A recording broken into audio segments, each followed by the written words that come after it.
செம்பரனே ஐங்கரனே செஞ்சடையன் சேகரனே கற்பரனே நின்றாள் சரண்.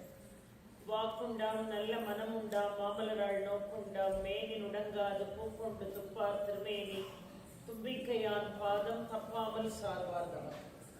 மூவிரு முகங்கள் போற்றி முகம் பொழி கருணை போற்றி ஏவரும் துதிக்க நின்ற ஈராறு தோள் போற்றி காஞ்சி மாவடி வைகும் செவ்வேள் மலரடி போற்றி அன்னார் சேவலும் மயிலும் போற்றி திருக்கை வேல் போற்றி போற்றி.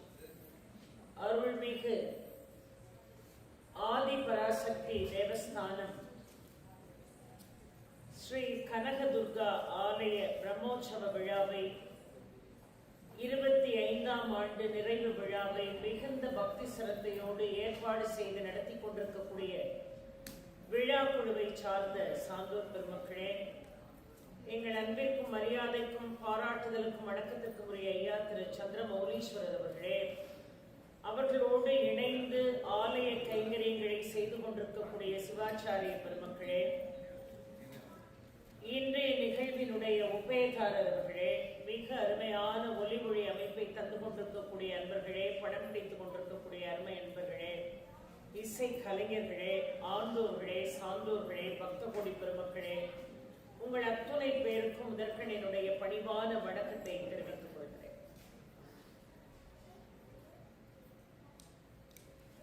மீண்டும் மீண்டும்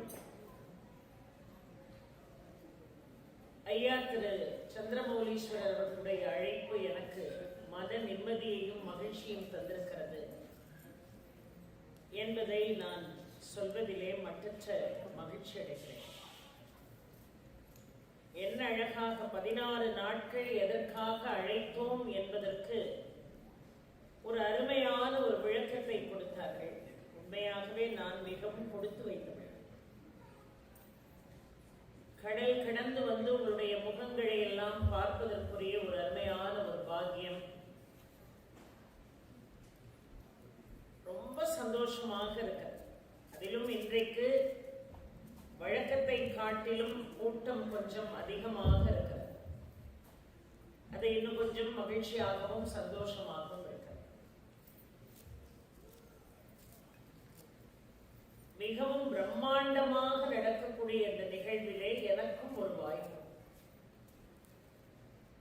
ஆனால் மகிழ்ச்சிக்கு நடுவிலே ஒரு சின்ன கவலையும் இருக்கிறது. 16 நாட்களும் வெகு வேகமாக நிறைவு பெறப் போகிறதே என்கின்ற ஒரு கவலை. இன்னும் 2 நாட்கள் இந்த நிகழ்வு ஒரு முடிவுக்கு ஒரு நிறைவுக்கு வரப்போகிறது. இருந்தாலும் நீங்கள் அத்துணை பேரும் நான் எப்படி அபிராமியை மறக்க இயலாதோ, காஞ்சி மகாபிரியவரை மறக்க இயலாதோ, அதை போல எங்கள் ஐயா திரு சந்திரமௌலீஸ்வரர் அவர்களையும் என் வாழ்நாளில் மறக்க இயலாது. அதை போல உடன் அமர்ந்து கைங்கரியம் செய்யக்கூடியவர்கள் ரசிக்கக்கூடிய அந்த ரசனை இருக்கிறது பாருங்கள், அது என் மனதிலே நீங்காத இடத்தை பிடித்திருக்கிறது. உங்கள் ஒவ்வொருவருடைய முகங்களும் என் கண் முன்னாலே இருக்கும். இதில் ஒன்றும் மாற்று கருத்தில்லை. இதை முகஸ்துதிக்காகவோ மேடைக்காகவோ நான் இதை சொல்லவில்லை. ஆத்மார்த்தமாக இதை நான் சொல்கிறேன். ஒவ்வொரு நாளும் சில பேரை நான் பார்த்து கொண்டே இருக்கிறேன். அவர்களில் ஒரு சிலர் வரவில்லை என்று சொன்னால் அவர்கள் ஏன் இன்று வரவில்லை என்று எனக்கு பேச்சுக்கு நடுவிலே தோன்றுகிறது. அம்மாவை எல்லாம் நான் நேற்று முன்தினம் எல்லாம் தேடினேன், அவர்கள் வரவில்லை. ஏதோ ஒரு அவசர பணியாக இருக்கலாம். எதற்காக இதை சொல்கிறேன் என்றால், அந்த மலர்ந்த முகங்களை உள்வாங்கி வைத்துக் கொண்டால் அந்த முகங்களை இந்த மனமானது தேடும். இன்னொன்று, எனக்கு ஒரு பெரிய ஒரு ஆச்சரியம் சபையில. ஏன்னா ஐயா ரொம்ப நிறைந்தவர்கள். வாழ்நாளில் இந்த 35 ஆண்டுகள் ஆன்மீக அனுபவத்துல நான் எத்தனையோ பேரை சந்தித்திருக்கிறேன் வாழ்க்கையில. ஆனா இதை போல நிறைந்தவர்களில் ஒரு சிலரை என் மனத்தின் முன்னால் நிறுத்தி தினமும் என்னுடைய பூஜையிலே நான் அவர்களுக்காக வேண்டுவதுண்டு. அந்த வகையிலே அவர்களுடைய பாதத்தை எத்தனை முறை தழுவினாலும் அது எனக்கு பாக்கியம் என்றுதான் நான் நினைக்கிறேன். உங்களை எல்லாம் பார்க்கின்ற பொழுது ஒரு அலாதி மகிழ்ச்சி. காரணம், என்னதான் படித்து பல செய்திகளை நாம் சொன்னால் கூட அதை சரியாக உள்வாங்குவதற்கு பார்வையாளர்கள் வேண்டும். இன்னொன்று எனக்கு இங்கே பெரிய ஒரு ஆச்சரியம் என்னவென்று சொன்னால் உங்கள் வழிநடத்துதல் இல்லையா, ஐயா சந்திரமௌலீஸ்வரர்களுடைய வழியிலே எல்லோரும் வாழ்ந்து கொண்டிருக்கிறீர்கள். அதனால் இதை நான் சொல்ல வேண்டும் என்று நினைக்கிறேன். ஒவ்வொரு நாளும் ஏதோ ஒரு வகையிலே ஏதோ ஒரு அன்பர் வந்து ஒரு பரிசை கொடுப்பார். நான் நேற்றுக்கு முன்தினமே நான் அதை சொன்னேன். அதிலே அவர்களுடைய அன்பு நிறைந்திருக்கிறது, கலந்திருக்கிறது, அதில் மாற்றம் இல்லை. ஆனால் இதுவரைக்கும் கொடுத்தவர்கள் கூட சபையில் வைத்து அதை கொடுக்கவில்லை. சபையில் வைத்து கொடுக்காமல் அவர்கள் அந்த பரிசை என்னை தனிப்பட்ட முறையில் சந்தித்து கொடுக்கிறார்கள் என்று சொன்னால் ஒரே ஒரு வரி மட்டும்தான் எனக்கு ஞாபகம் வருகிறது. வலது கை கொடுப்பதை இடது கை அறியாமல் வைப்பவன் கர்ணவீரன், வறுமைக்கு வறுமையை வைத்ததோர் மாமன்னன் வாழ்க்கவேன்னு எழுதுவார் பாருங்க கவியரசர். அந்த பாடல் தான் எனக்கு ஞாபகம் வந்தது. ஸோ என்னால் கொடுத்தாங்கன்னு கூட தெரியக்கூடாது அப்படின்னு நினைக்கிறார்கள் நிறைய பேர். பரிசு இன்றைக்கு கூட அம்மா வனஜா அவர்கள் ஒரு பரிசை கொண்டு வந்து கொடுத்திருக்கிறார். எல்லாம் நீங்க கொடுத்த புண்ணியம். அதனால பெரியவாவுடைய திருவடிகளையும் நான் சரணடைந்து என்னுடைய சொற்பொழிவை நான் தொடங்குகிறேன். நான் உங்களிடம் ஏற்கனவே சொன்னேன், வேல் மாறலை ஒரு நாளில் முடிக்க முடியுமா என்று நான் முயற்சி செய்கிறேன். ஆனால் 2 நாட்கள் தேவைப்படும் என்று நான் சொல்லியிருந்தேன். 2022 இந்த வேல்மாறல் என்னுடைய வாசுகி மனோகரன் யூடியூப் சேனல்ல இருக்கு. நான் முதலாக இந்த வேல்மாறலை சொல்ல ஆரம்பித்தேன் 2022. அதற்கு பிறகு போன ஆண்டு நான் இந்த ஆலயத்திற்கு வந்தபோது ஐயா என்னை அடையாளம் கண்டுகொண்டு என்னை பேச வைத்த போதுதான் ஐயா பேரின்பநாதன் அவர்களை நான் சந்தித்தேன். அவர்கள் என்னிடம் பேசிய அந்த 10 நிமிடங்களும் வேல்மாறலை பற்றி தான் பேசினார். இந்த வேல்மாறல் நீங்கள் பேசிய அந்த வீடியோவை நான் பார்த்தேன். எனது மனதிற்கு மிகவும் மகிழ்ச்சியாகவும் நெகிழ்ச்சியாகவும் இருந்தது. எனக்கு தெரிந்தவர்கள் எல்லோருக்கும் அந்த ஒளிப்பதிவை நான் அனுப்புகிறேன் என்று அவர்கள் சொன்னார்கள். ஆனா இந்த ஆண்டும் ஐயாவுடைய அனுகிரகத்தினால் நான் இங்கே வருகை தந்திருக்கிறேன். அவர்களையும் பார்க்கக்கூடிய ஒரு பாக்கியம். புத்தகம் அடித்துக் கொண்டு வந்திருக்கிறார்கள். இந்த வேல்மாறல் எல்லாருக்கும் போய் சேரணும் அப்படின்னு புத்தகம் அச்சிட்டு இங்கே கொண்டு வந்து எல்லோருக்கும் கொடுத்தார்கள்.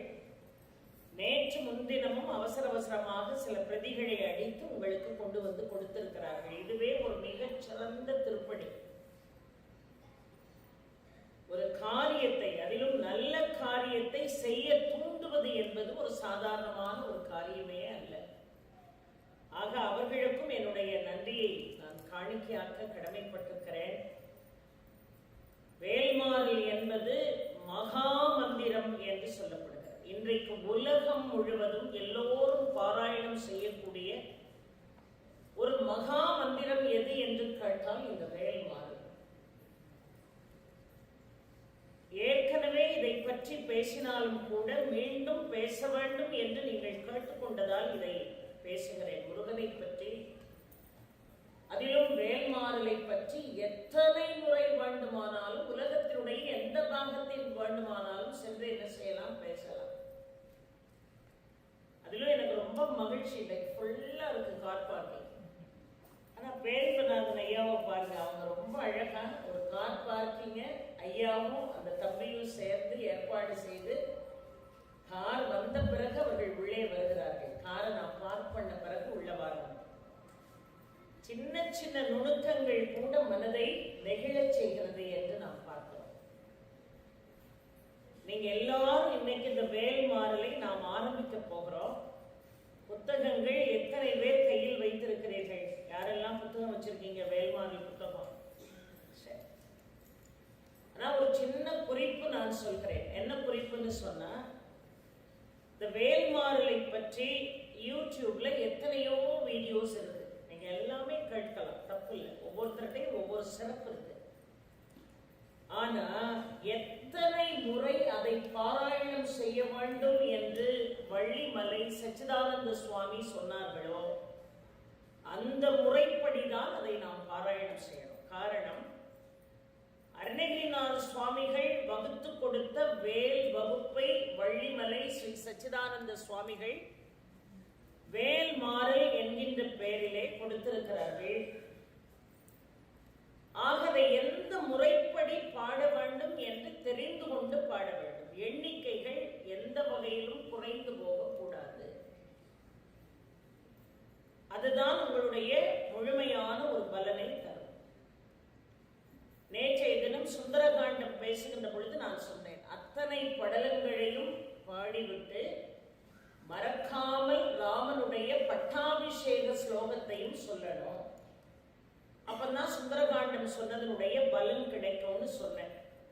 ஆனா ஒரு முக்கியமான ஒரு விஷயம் நேற்று நான் சொல்ல மறந்துட்டேன். காலத்தினுடைய அருமை கருதி ஒரு சின்ன விஷயங்கள் கூட விட்டு போகக்கூடாது.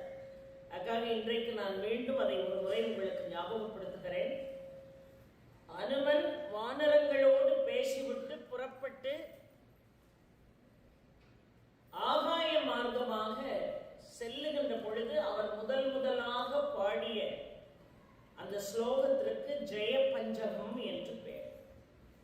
இந்த ஜெய பஞ்சகம் பாடினா ருணம் ரோகம் ரெண்டும் இருக்காது, கடனும் இருக்காது, வியாதி இல்லாம ஆரோக்கியமா இருக்க முடியும். அதனால இந்த ஜெய பஞ்சகம் என்கின்ற ஸ்தோத்திரத்தையும் நீங்கள் தயவு செய்து மறக்காமல் பாராயணம் செய்யுங்கள். ஒவ்வொரு பாராயணத்திற்கும் உரிய பலனை இறைவன் கண்டிப்பாக நம்மிடம் கொண்டு வந்து சேர்ப்பான். இதில் எந்த விதமான மாற்றமும் இல்லை. ஆக இந்த வேல் மாறி என்கின்ற மகா மந்திரம் உலகம் முழுவதும் இன்றைக்கு பாராயணம் செய்யப்படுகிறது. ஆனாலும் இந்த டொரண்டோ என்கின்ற அற்புதமான இடத்திலே, இந்த கனடாவிலே வீற்றிருந்து அருள்பாலித்துக் கொண்டிருக்கக்கூடிய ஸ்ரீ கனக துர்கையினுடைய ஆலயத்தின் வாயிலாக வேல்மாறல் என்கின்ற மகா மந்திரம் உலகம் முழுவதும் என்ன செய்யணும்? பயணிக்கணும். நீங்க ஒவ்வொருத்தரும் அதை எடுத்து இன்னொருவரிடம் கொண்டு போய் சேர்க்கணும். அதுல எந்த விதமான மாற்றமும் இருக்கக்கூடாது. உங்களுடைய திருப்பணியாக நீங்கள் அதை செய்யணும்.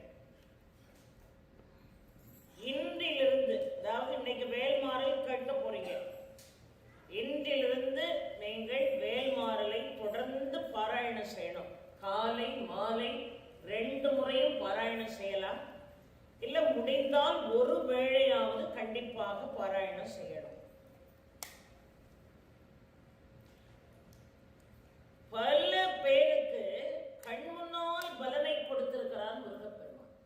ஒரு சின்ன உதாரணம் சொல்லி இந்த வேல்மாறலை நான் தொடங்கலாம் என்று இருக்கிறேன். உண்மையாகவே நடந்த சம்பவம்.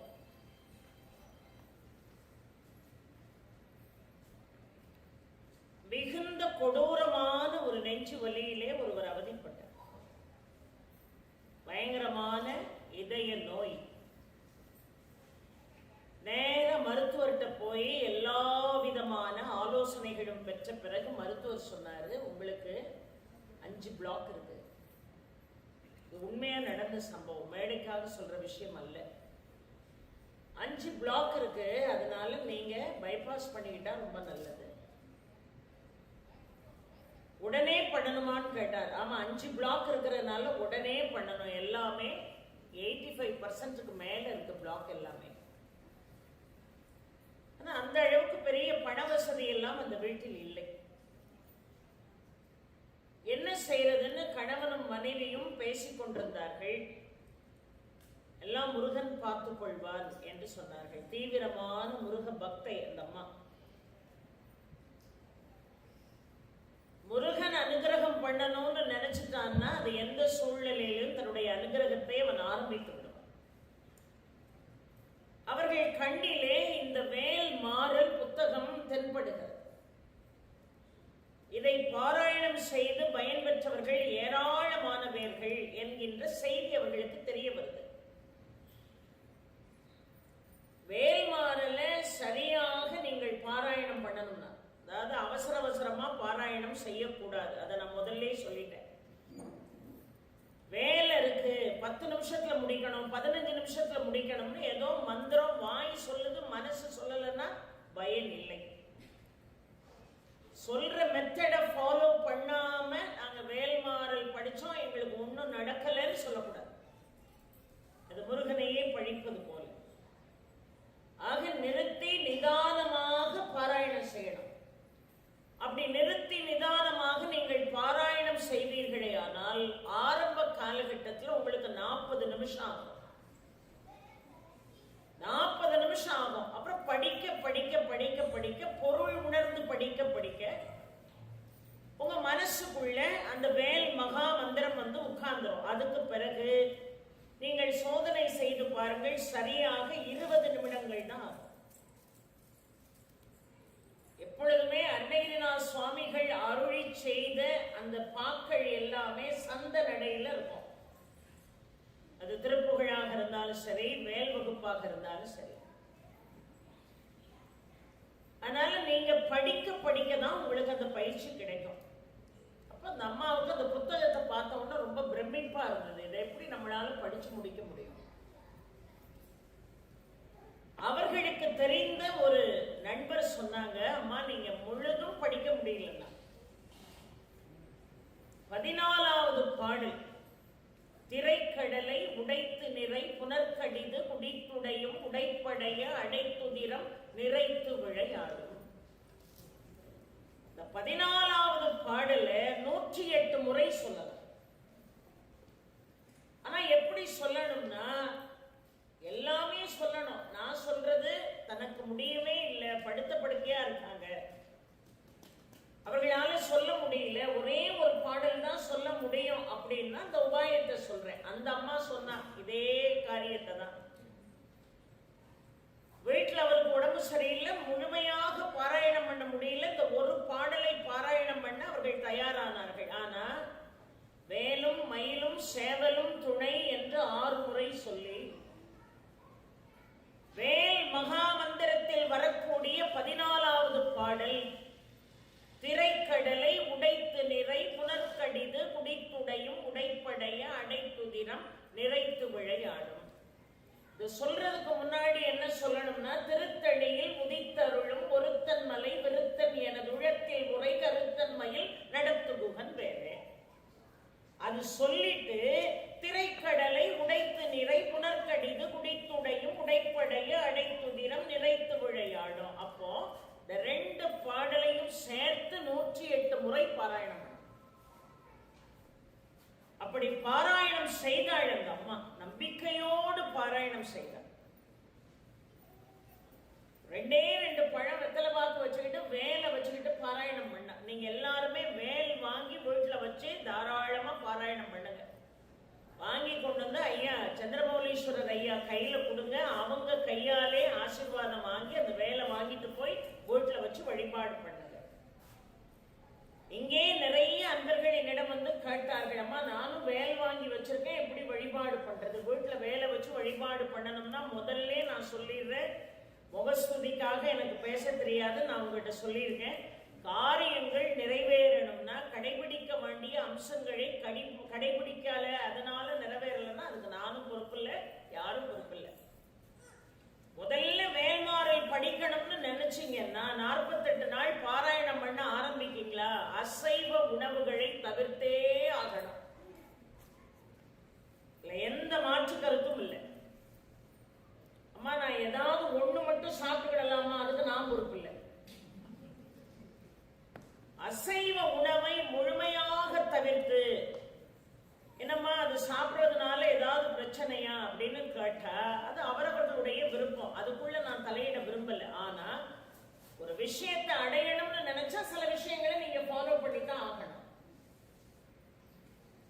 ஏன்னா அசைவ உணவு சாப்பிட்றவங்க இங்க இருப்பீங்க, தாராளமா சாப்பிடுங்க, நான் அதுக்குள்ள எல்லாம் தலையிடல. ஆனா நல்ல தூக்கம் வரும்.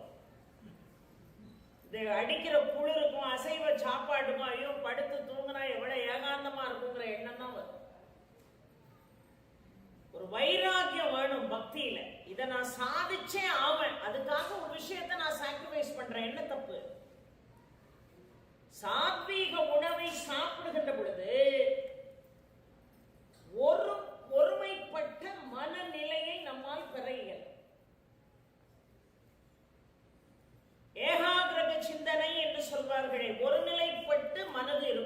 அதற்காகத்தான் சாத்வீக உணவு சாப்பிட்டு பாராயணத்தை நீங்க தொடங்குங்க.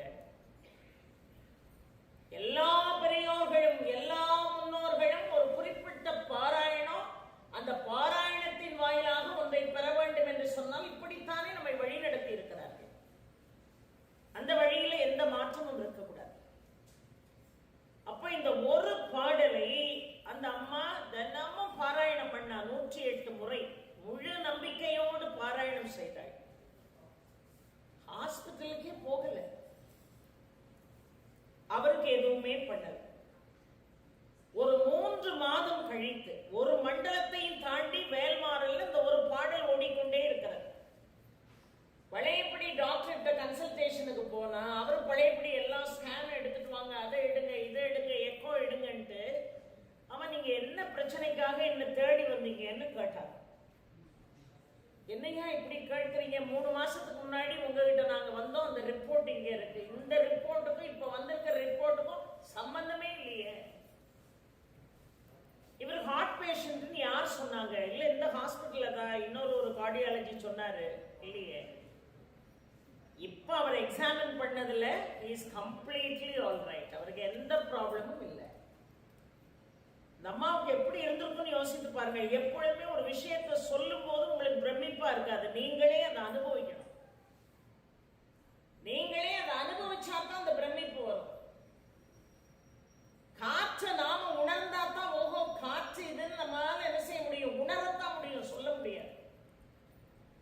அது மாதிரி தெய்வத்தினுடைய அனுகிரகத்தை நாமளே உணர்ந்தாதான் அதுல ஆழமான நம்பிக்கை நமக்கு வரும். எத்தனை பேச்சாளர்களை கொண்டு வந்து சொன்னாலும் இப்படி இருக்குமோ இப்படி இருக்காதோ அப்படின்னு ஒத்தையா ரெட்டையா போட்டுக்கிட்டே உட்கார்ந்துருப்போம். ஸ்ட்ராங்கா என்ன செய்யணும், முருகனை இறுக பிடிக்கணும். நிறைய பேர் வேல் வச்சு வழிபாடு பண்றீங்கன்னு சொன்னாங்க. நல்ல ஒரு அதுக்குன்னு ஒரு ஸ்பெஷலா ஒரு குவளை வாங்குங்க. அது வெள்ளியா தான் இருக்கணுங்கிறது இல்லை, தங்கமா தான் இருக்கணுங்கிறது இல்லை. ஒரு செம்புல கூட ஒரு குவளை வாங்கி அதுல நல்லா அதெல்லாம் அலம்பிட்டு நல்ல சந்தனம் குங்குமம் இட்டு அதுல பச்சரிசி போட்டு அது மேல வேலை நிறுத்துங்க. கீழே ஒரு தட்டை வச்சு வேலை அது மேல நிறுத்துங்க. ஆனா ஒரே ஒரு விஷயம் ஐயாவுக்கு தெரியாது ஒண்ணுமில்லை, உங்களுக்கு சொல்லுவாங்க. உங்களுக்கு மறந்தா கூட அவங்ககிட்ட வந்து கேட்டு தெரிஞ்சுக்கோங்க. ஆலயத்துல முருகன் கையில இருக்கிற வேல் கூட சும்மா இருக்காது.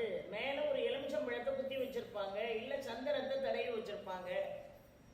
ஏன்னா அது சம்ஹாரம் செய்யக்கூடிய ஆயுதம், அதோடு சேர்த்து ஞானத்தை வழங்கக்கூடிய ஆயுதம். அதனால ஒரு சின்ன சந்தனமாவது உருட்டி வீட்டுல பூஜை பண்றவங்க வேலுக்கு மேல அதை என்ன செய்யணும், வச்சிருக்கணும். ஏன்னா அது சாதாரணமான வேல் அல்ல. 5 பூதமும் 6 சமயமும் மந்திர வேத புராண கலைகளும் 51 விதமான லிபிகளும் வெகுரூப அண்டராதி சராசரமும் உயர் புண்டரிகனும் மேக நிறவனும் அந்தி போல் உருவானும் நிலவோடு வெயில் காலம் சந்திர சூரியர் தாமும் அசவையும் விந்து நாதமும் ஏக வடிவும் அதன் சொர்வமதாக உறைவது சிவயோகம். தங்கள் ஆணவ மாயை கர்ம மலங்கள் போய் உபதேச குருபர சம்பிரதாயமோடு ஏயும் நெறியது பெருவேலோ. வந்த தானவர் சேனை கிடிபுக இந்திரலோகம் விபூதர் குடிபுக மண்டு பூத பசாசு பசிகட மைடாரி மண்கண் பிடாரி என்று கொடுமையாக அந்த வேல் புறப்பட்டு போச்சான். மைடாரி வன்கண் பிடாரி ஹரஹர சங்கர என மேறு கிரிதலை வண்டு தூணழ வேலை உருவிய வயலூராங்கிறார். எங்க பிராலிமலை திருப்புகழ் அருணகிரிநாத சுவாமிகள். அவ்வளவு வேகமாக போகக்கூடியது அந்த வேல். அதை வீட்டுல வச்சுக்கிட்டு தேவையில்லாத விஷயங்கள் எல்லாம் பார்க்க கூடாது. அதை பாராயணம் பண்ணணும்னு முடிவு பண்ணிட்டா வீடே ஆலயமாக மாறணும். வீடே கோயிலாக மாற்ற முடியும்னா மட்டும்தான் வேல்மாறல் பாராயணம் பண்ணணும். அதுக்காக லௌகீகங்களே வேண்டாம் நான் சொல்லல, வேற மாதிரி நீங்க எடுத்துக்கிட கூடாது. அதை இருக்கிற இடம் சுத்தமா இருக்கணும். நீங்க அகச்சுத்தம் புறச்சுத்தத்தோடு வேல்மாறல் பாராயணத்தை தொடங்குங்கள்.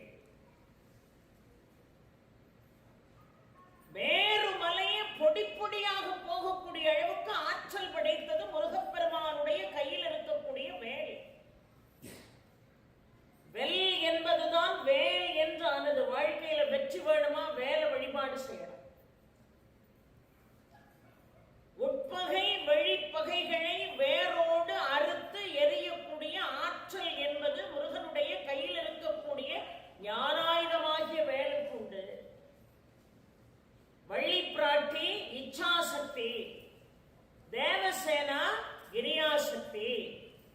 முருகப்பெருமான் என்பவன் ஞான சக்தி. ஆக ஞான ரூபனாக இருக்கக்கூடிய முருகனே வேல், வேலே முருகன். அந்த வேல் யாருடைய கையில் இருந்தது?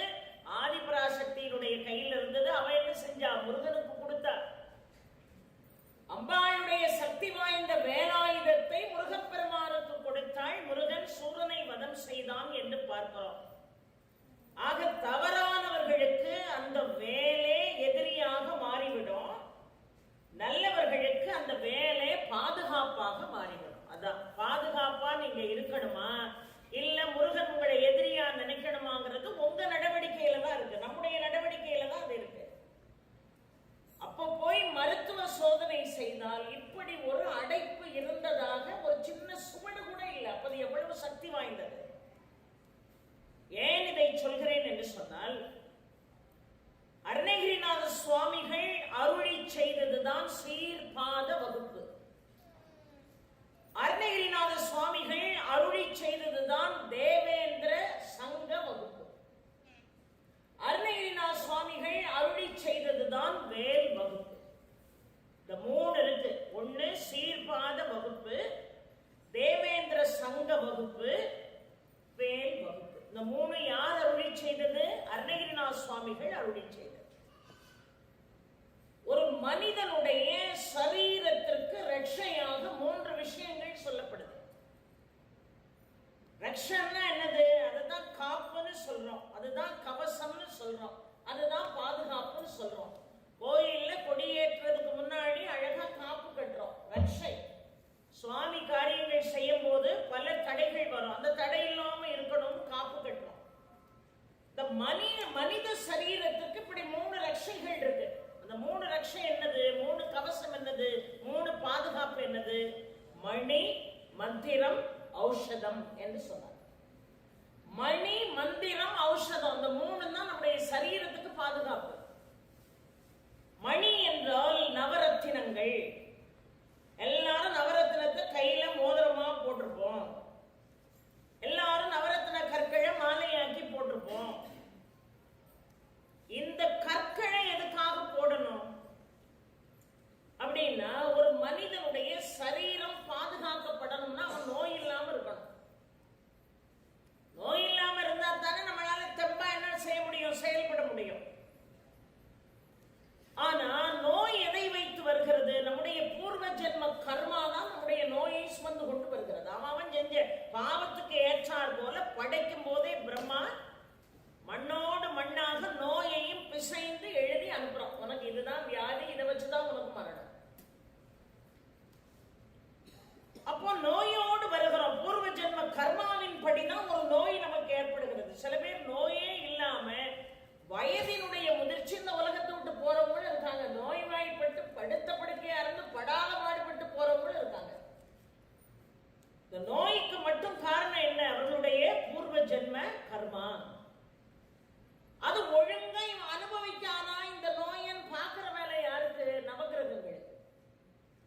அதனாலதான் நான் ஏற்கனவே சொன்னேன், நவகிரக பாதிப்பு இல்லாம இருக்கணும்னா ஞானசம்பந்த பெருமான் பாடி அருளியே வேயுறு தோழி பங்கன் விடமுண்ட கண்டன் மிக நல்ல வீணை தடவி மாசரு திங்கள் கங்கை முடிமேல் அணிந்தேன் முழமே புகுந்ததனால் ஞாயிறு திங்கள் செவ்வாய் புதன் வியாழன் வெள்ளி சனி பாம்பிரண்டு உடனே ஆசரு நல்ல நல்ல அவை நல்ல நல்ல அடியாரவருக்கு மிகவேன்னு பாடுனதை பாடுங்க.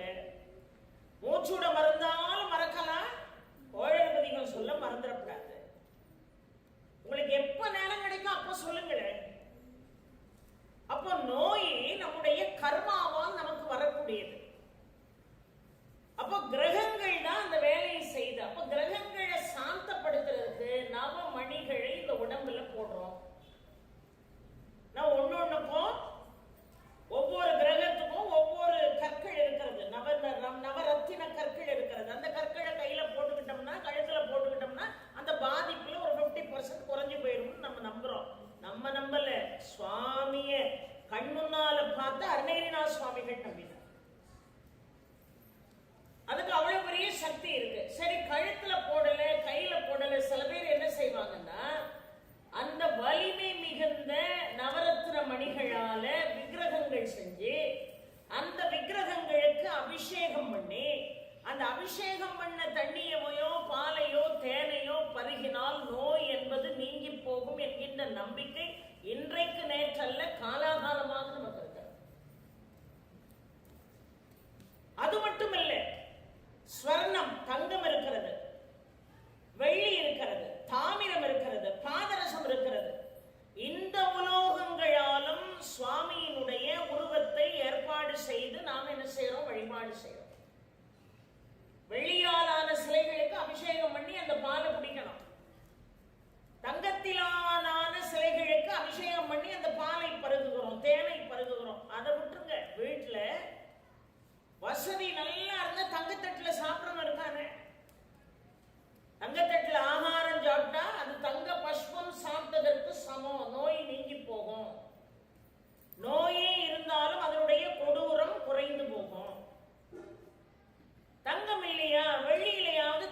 அந்த வெள்ளி என்கின்ற உலோகத்துல சாப்பிட்டா நம்முடைய நோயானது நீங்கி போகிறது என்று பார்க்கிறோம்.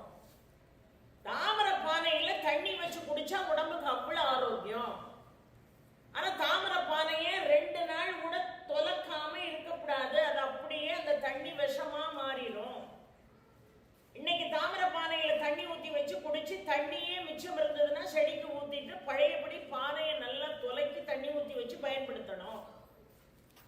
உடம்புக்கு அது மிகப்பெரிய ஒரு ஆரோக்கியத்தை தருகிறது, நோயை மட்டுப்படுத்துகிறது. கண்டிப்பாக எத்தனையோ இடங்கள்ல பாதரச சிலைகள், அதாவது பாதரச ரூபத்துல லிங்கம் இருக்கும். அந்த லிங்கத்தை போய் ஆற கழுவுவோம். நம்முடைய அத்தனை நெகட்டிவ் எனர்ஜியும் அந்த பாதரச லிங்கத்துக்குள்ள போயிடும். முழுசா புதுசா பிறந்த மனுஷனை மாதிரி மாறக்கூடிய சக்தி என்பது நமக்கு வரும். அப்போ மணிகளுக்கு அவ்வளவு சக்தி இருந்திருக்கு. ஆக சீர்பாத வகுப்பு என்பது நவரத்ன மணிகளை உங்கள் உடம்பிலே அணிந்தால் என்ன பலன் ஏற்படுமோ, எப்படி வியாதி நீங்குமோ அந்த வியாதியை நீக்கக்கூடிய ஆற்றல் அதற்கு உண்டு. மணிக்குண்டான சக்தி அது. மந்திரம் என்று சொன்னார்கள். இந்த மந்திரம் தான் தேவேந்திர சங்க வகுப்பு என்று அருணகிரிநாத சுவாமிகள் அருளி செய்தார். ஏன்னா வேல்மாறல் வர்றதுக்கு முன்னாடி அதனுடைய அடிப்படை தெரியாம இருக்கக்கூடாது. ஒரு மரத்துல கனிகள் இருக்கலாம், காய்கள் இருக்கலாம், பூக்கள் இருக்கலாம், சருகுகள் இருக்கலாம், இலைகள் இருக்கலாம், துளிர்கள் இருக்கலாம். அத்தனை இருக்கிறதுக்கு அடிப்படை என்னது? அஸ்திவாரமாக இருக்கக்கூடிய வேறு. அந்த வேறு மண்ணுக்குள்ளதான் இருக்கும். மண்ணுக்குள்ள இருந்துகிட்டு தான் இத்தனைக்கும் உயிர் கொடுக்கு. அப்ப அதனுடைய பேஸ் என்னங்கிறது உங்களுக்கு தெரியணும். அதுக்காகதான் இவ்வளத்தையும் சொல்லிட்டு இருக்கேன். தேவேந்திர சங்க வகுப்பு என்பது மந்திரம். மணி என்பது கையில போடுறது, கழுத்துல போடுறது. சுவாமியினுடைய விக்கிரகங்களை அந்த நவரத்னங்களாக உருவாக்கி அபிஷேகம் பண்ணி வழிபாடு செய்யறது. தங்கத்தட்டுல சாப்பிடுறது, வெள்ளித்தட்டுல சாப்பிடுறது, தாமிர பானையில தண்ணி கொடுக்கிறது. ரைட்டு. தேவேந்திர சங்க வகுப்பு என்பது மந்திரம் என்று சொன்னார்கள். மந்திரத்தால பல காரியங்களை நம்மால் சாதிக்க இயலும். மந்திரத்தால பல காரியங்களை நம்மால் என்ன செய்ய முடியும்? சாதிக்க இயலும். உங்களுக்கு என்ன மந்திரம் தெரிஞ்சாலும் அதை சொல்லலாம். ஆனா எப்படி சொல்லணும்னா திருத்தமா சொல்லணும், ஒருமித்த கருத்தோடு சொல்லணும். அது மட்டும்தான் முக்கியம். அப்ப நோய் நீங்குவதற்கு எத்தனையோ மந்திரங்கள் இருக்கிறது. ராமபிரானுக்கு அகத்திய மாமுனி உபதேசம் செய்த ஆதித்ய ஹிருதயத்தை ஒருத்தன் பாடினான்னு சொன்னா அவனுக்கு வாழ்க்கையில நோயும் இல்லை, பகையும் இல்லை. ஆதித்ய ஹிருதய ஸ்லோகம் சொல்லணும். சரி, அதெல்லாம் சொல்ல முடியல. ஒரு சூரிய காயத்ரி சொல்லுங்க. ஓம் அஸ்வத்வஜாய வித்மகே பாசஹஸ்தாய தீமகி தன்னோ சூரிய பிரஜோதயாத். காலையில எழுந்து சூரிய நமஸ்காரம் செய்யும் போது இதை சொல்லுங்க. ஆதித்ய ஹிருதயம் படிச்சா சத்தியமா சொல்லிட்டு போறோம் பெரியவர்களே, எந்த பகைவனும் நம்ம முன்னாடி நின்று பேசுற தைரியம் அவனுக்கு வராது. நாம யார்கிட்டையும் பகையா இல்லாட்டா கூட நம்மள சில பேர் பகையாவே நினைப்பான். நம்மளை பத்தி தேவையில்லாத பேசுவான். நம்ம வளர்ச்சி பிடிக்காம பின்னாடி போய் இட்டு கட்டி நிறைய கதையெல்லாம் சொல்லுவான். எதை பத்தியும் கவலைப்பட வேண்டாம். ஆதித்ய ஹிருதயம் சொல்ல சொல்ல சொல்ல அவனுக்கு தான் அழிவே தவிர நமக்கு எந்த அழிவும் இல்லை. அவ்வளவு சக்தி வாய்ந்தது ஆதித்ய ஹிருதயம். மந்திரங்களின் வாயிலாக எவ்வளவோ பிரச்சனைகள்ல இருந்து நம்மளால வெளியே வர முடியும். கம்பரேஸ்வரர் என்கின்ற ஆலயம் எங்க இருக்கு? கும்பகோணம் திருப்புவனத்தில் இருக்கு. கம்பகரேஸ்வரர் என்ற அந்த ஆலயத்தில் லிங்க ரூபத்திலே சிவன் அருள்பாலித்துக் கொண்டிருக்கிறார். கும்பகோணத்திலே திருப்புவனத்தில் அந்த கோவில் இருக்கு. திருப்புவனத்தில் எந்த கோயில் இருக்கு சொல்லுங்க பார்ப்போம். அந்த கோயிலுக்கு என்ன பேரு? அந்த கோயிலுக்குள்ள இருந்து அருள்பாலிக்கக்கூடிய சக்தி மிகுந்த மூர்த்தம் எது? சரபேஸ்வரர். சரபேஸ்வரர் அங்க இருக்காரு. பிரகலாதனை இல்லாத கொடுமையெல்லாம் செஞ்சார். இரணியகசிபு பெத்த பிள்ளைக்கு அவ்வளவு பெரிய கொடுமைகளை செய்தார். மலையிலிருந்து உருட்டி விட்டான், நாகங்களை விட்டு கடிக்க விட்டான். கடைசியில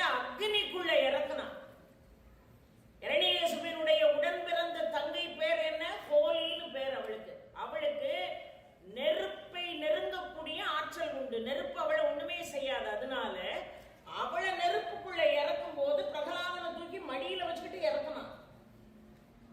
நீ நாராயண நாமம் சொல்லப்படாதுன்னு அதையும் தாண்டி கோலியத்தான் என்ன செஞ்சது, நெருப்பு தீண்டுச்சே தவிர பிரகலாதன் ஒண்ணும் செய்ய முடியல. அவ்வளவு கொடுமைகளை பிரகலாதன் அனுபவித்தான். நாராயணா நாராயணா நாராயணா என்று அவனுடைய நாமத்தை சொல்லிக் கொண்டே இருந்தான். பெரியோர்களே, விஷ்ணு சேஸ்வர நாமத்துல 1000 நாமாக்கள் உங்களால சொல்ல முடியாட்டாலும் பரவாயில்ல. நாராயணா, கிருஷ்ணா, ராமா, கோவிந்தா, நரசிம்மா, 5 நாமத்தையாவது சொல்லணும், மறந்துடக்கூடாது. என்னத்தான் சுவாமி நீ நம்பணும்னாரு, அதெல்லாம் முடியாது. நான் நாராயணனை தவிர எவனையும் நம்ப மாட்டேன். பிரகலாத் நாராயணன் எங்கடா இருக்கான்னு கேட்டான். இரணியகசிப்பு இந்த தூண்ல இருக்கானா அப்படின்னா, நீ நம்பி கூட்டினா தூணை விட்டு வெளியே வருவான், வெளியே வருவான் அப்படின்னு ஓங்கி தூண்ல அடிச்சான். இரணியகசிப்பு தூணை பிளந்துகிட்டு வெளியே வந்தார். நரசிம்மமூர்த்தி முகம் சிங்க ரூபம், உடம்பு மனித ரூபம். ஏன்னா அவன் ஏற்கனவே வரம் வாங்கியிருக்கான். இரணியகசிப்பு எப்படி, மனிதர்களாலேயும் எனக்கு ஆபத்து வரக்கூடாது, விலங்குகளாலேயும் எனக்கு ஆபத்து வரக்கூடாது, விண்ணிலையும் எனக்கு உயிர் போகக்கூடாது, மண்ணிலையும் எனக்கு உயிர் போகக்கூடாது, வீட்டுக்குள்ளேயும் உயிர் போகக்கூடாது, வெளியையும் உயிர் போகக்கூடாது, அந்தி பொழுதாகவும் இருக்கக்கூடாது, காலை வேளையாகவும் இருக்கக்கூடாது, இரவாகவும் இருக்கக்கூடாது, எந்த ஆயுதங்களாலேயும் எனக்கு உயிர் சேதம் ஏற்படக்கூடாது. நல்லதான் பகவான் பார்த்தாரு. மிருக முகம், மனித உடல், விண்ணிலும் இல்லாமல் மண்ணிலும் இல்லாமல், வீட்டுக்குள்ளே இல்லாம வெளியே இல்லாம, கருக்கல் என்று சொல்லக்கூடிய அந்தி பொழுதுல, அதான் அன்னைக்கே சொன்னேன், அந்தி பொழுதுல அந்த படி நில படியில நின்றுகிட்டு தன்னுடைய உடம்புல இரணியகசிபு கடத்தி ஆயுதங்கள் இல்லாம தானே உன்னை கொல்லணும்னு தன்னுடைய வஜ்ர நகங்களால் அவன் உடலை கிழித்தார் என்று பார்த்தோம். அதுவும் பிரதோஷ வேளை என்று நான் சொன்னேன். இப்ப யோசிச்சு பாருங்க, நம்முடைய முன்னோர்கள்லாம் எவ்வளவு பெரிய அறிவாளிகள் என்று. அந்த காலத்துல 5:30 மணி ஆனா வீட்டு வாசல்ல உட்கார்ந்து எல்லாரும் தலை சீவிட்டு இருந்தா வீட்டுல அரை நல்லா விழும். கருக்கல்ல வீட்டு வாசல்ல உட்கார்ந்து என்ன தலை சீவிட்டு இருக்க, கருக்கல்ல விளையாண்டுகிட்டு இருந்தா என்ன கை கால் மோகம் கழுவிட்டு விளக்கு வச்சாச்சு வீட்டுக்குள்ள வந்து சுவாமி விட்டுட்டு பாடம் படிக்கணும்னு தெரியாதா? கருக்கல்ல நிலப்படியில உட்கார்ந்து இருக்கேன் என்ன, இதெல்லாம் ஏன் கேட்டாங்க. அவன் கருக்கல்ல தான் யார சம்ஹாரம் பண்ணான், இரணியகசிபு சம்ஹாரம் பண்ணிய வாழை. அந்த வாழையில சாமி தான் விடலாம், வட்டி கதை பேசிக்கிட்டு இருக்க முடியாது. அப்ப அந்த நேரமே என்ன செய்யறோம், வீட்டுக்குள்ள ஒரு பெரிய பெட்டி வச்சிருக்கோம், அதை திறந்துடுறோமே. நரசிம்மர் வர்ற நேரத்துல அந்த பெட்டியை திறந்துட்டு, ஆஹா எடே அப்பா இவ இருந்தாலும் இப்படி பண்ணிருக்க கூடாது, அவ அப்படி பண்ணிருக்க கூடாது. ஏதாவது பாசிட்டிவான விஷயங்களை உங்களுக்கு சொல்லி கொடுக்குதா? நான் யாரையும் குறிப்பிட்டு சொல்லல. பாசிட்டிவான விஷயம் உங்களுக்கு வராம நெகட்டிவ பார்த்து பார்த்து பார்த்து பார்த்து ஒரு நாள் அதாகவே நீங்கள் மாறி போவீர்கள். நீ எதை நினைக்கிறாயோ அதாகவே மாறி போவா என்பது வாசுகி மனோகரம் சொன்ன வாக்கு இல்ல, சுவாமி விவேகானந்தர் சொன்ன வாக்கு. 6 மணிக்கு அந்த காலத்துல சஷ்டி கவசம் ஓடும், குரு கவசம் ஓடும். இப்போ ஒரு வீட்டுக்குள்ள அன்னைக்கு போறேன், 6:15 மணி தலையை விரிச்சு போட்டு ஒருத்தி ஓடு அழுதுட்டு இருக்கா. ஏமா இது என்னம்மா இப்ப இப்படி அழுதுகிட்டு இருக்கா 6:30 மணிக்கு, கொஞ்சம் இருக்கமா ஒரு 5 நிமிஷம் இப்ப முடிஞ்சிடும் அப்படிங்கிற அந்த அம்மா. அந்த அளவுக்கு நம்ம சில விஷயங்கள்ல அடிக்ட் ஆகி போயிருக்கோம். பெரியவர்களை ஒண்ணு மட்டும் சொல்லிட்டு போறேன், பொழுதுபோக்கு உங்களுக்கு வேண்டான்னு சொல்லல, ஆனால் பொழுதுபோக்கே வாழ்க்கையாக மாறும் என்று சொன்னால் வாழ்க்கை பழுதுபட்டு போகும் என்பதிலே எந்த விதமான சந்தேகமும் கிடையாது. அப்ப தூணை பிளந்துகிட்டு வருவானான்னு கேட்டோம், ஓங்கி வருவான், நீ அடி, நான் ஓங்கி அடிச்சான், தூணை பிளந்துகிட்டு வந்து நரசிம்மர் நின்னார். அந்த இடத்துக்கு ஒரு ஸ்லோகம் ஐயாவுக்கெல்லாம் தெரியும், என்ன அழகா சொல்லப்பட்டுச்சு. எஸ்பா பவத் பக்தஜன ஆர்த்திகந்து வித்ருத்வம் அந்நீஷ விசாரிய தூர்ணம் ஸ்தம்பே அவதாரதம் அனன்ய லப்யம் லக்ஷ்மி நரசிங்கம் சரணம் பிரபத்தியே. ஒரு அருமையான ஸ்லோகம். என்ன பொருள் இதுக்கு? என்ன பொருள்? பகவான் சொன்னாரா, பிரகலாதா நான் எப்பொழுதுமே பூமி பாரத்தை தீர்ப்பதற்கு ஒரு தாயினுடைய கருவறையை தேர்ந்தெடுத்துதான் நான் வந்திருக்கேன். ஆனா நீ பட்டிருக்கிற பாடு கொஞ்ச நெஞ்ச பாடு இல்லப்பா. ஒரு தாயினுடைய கருவறை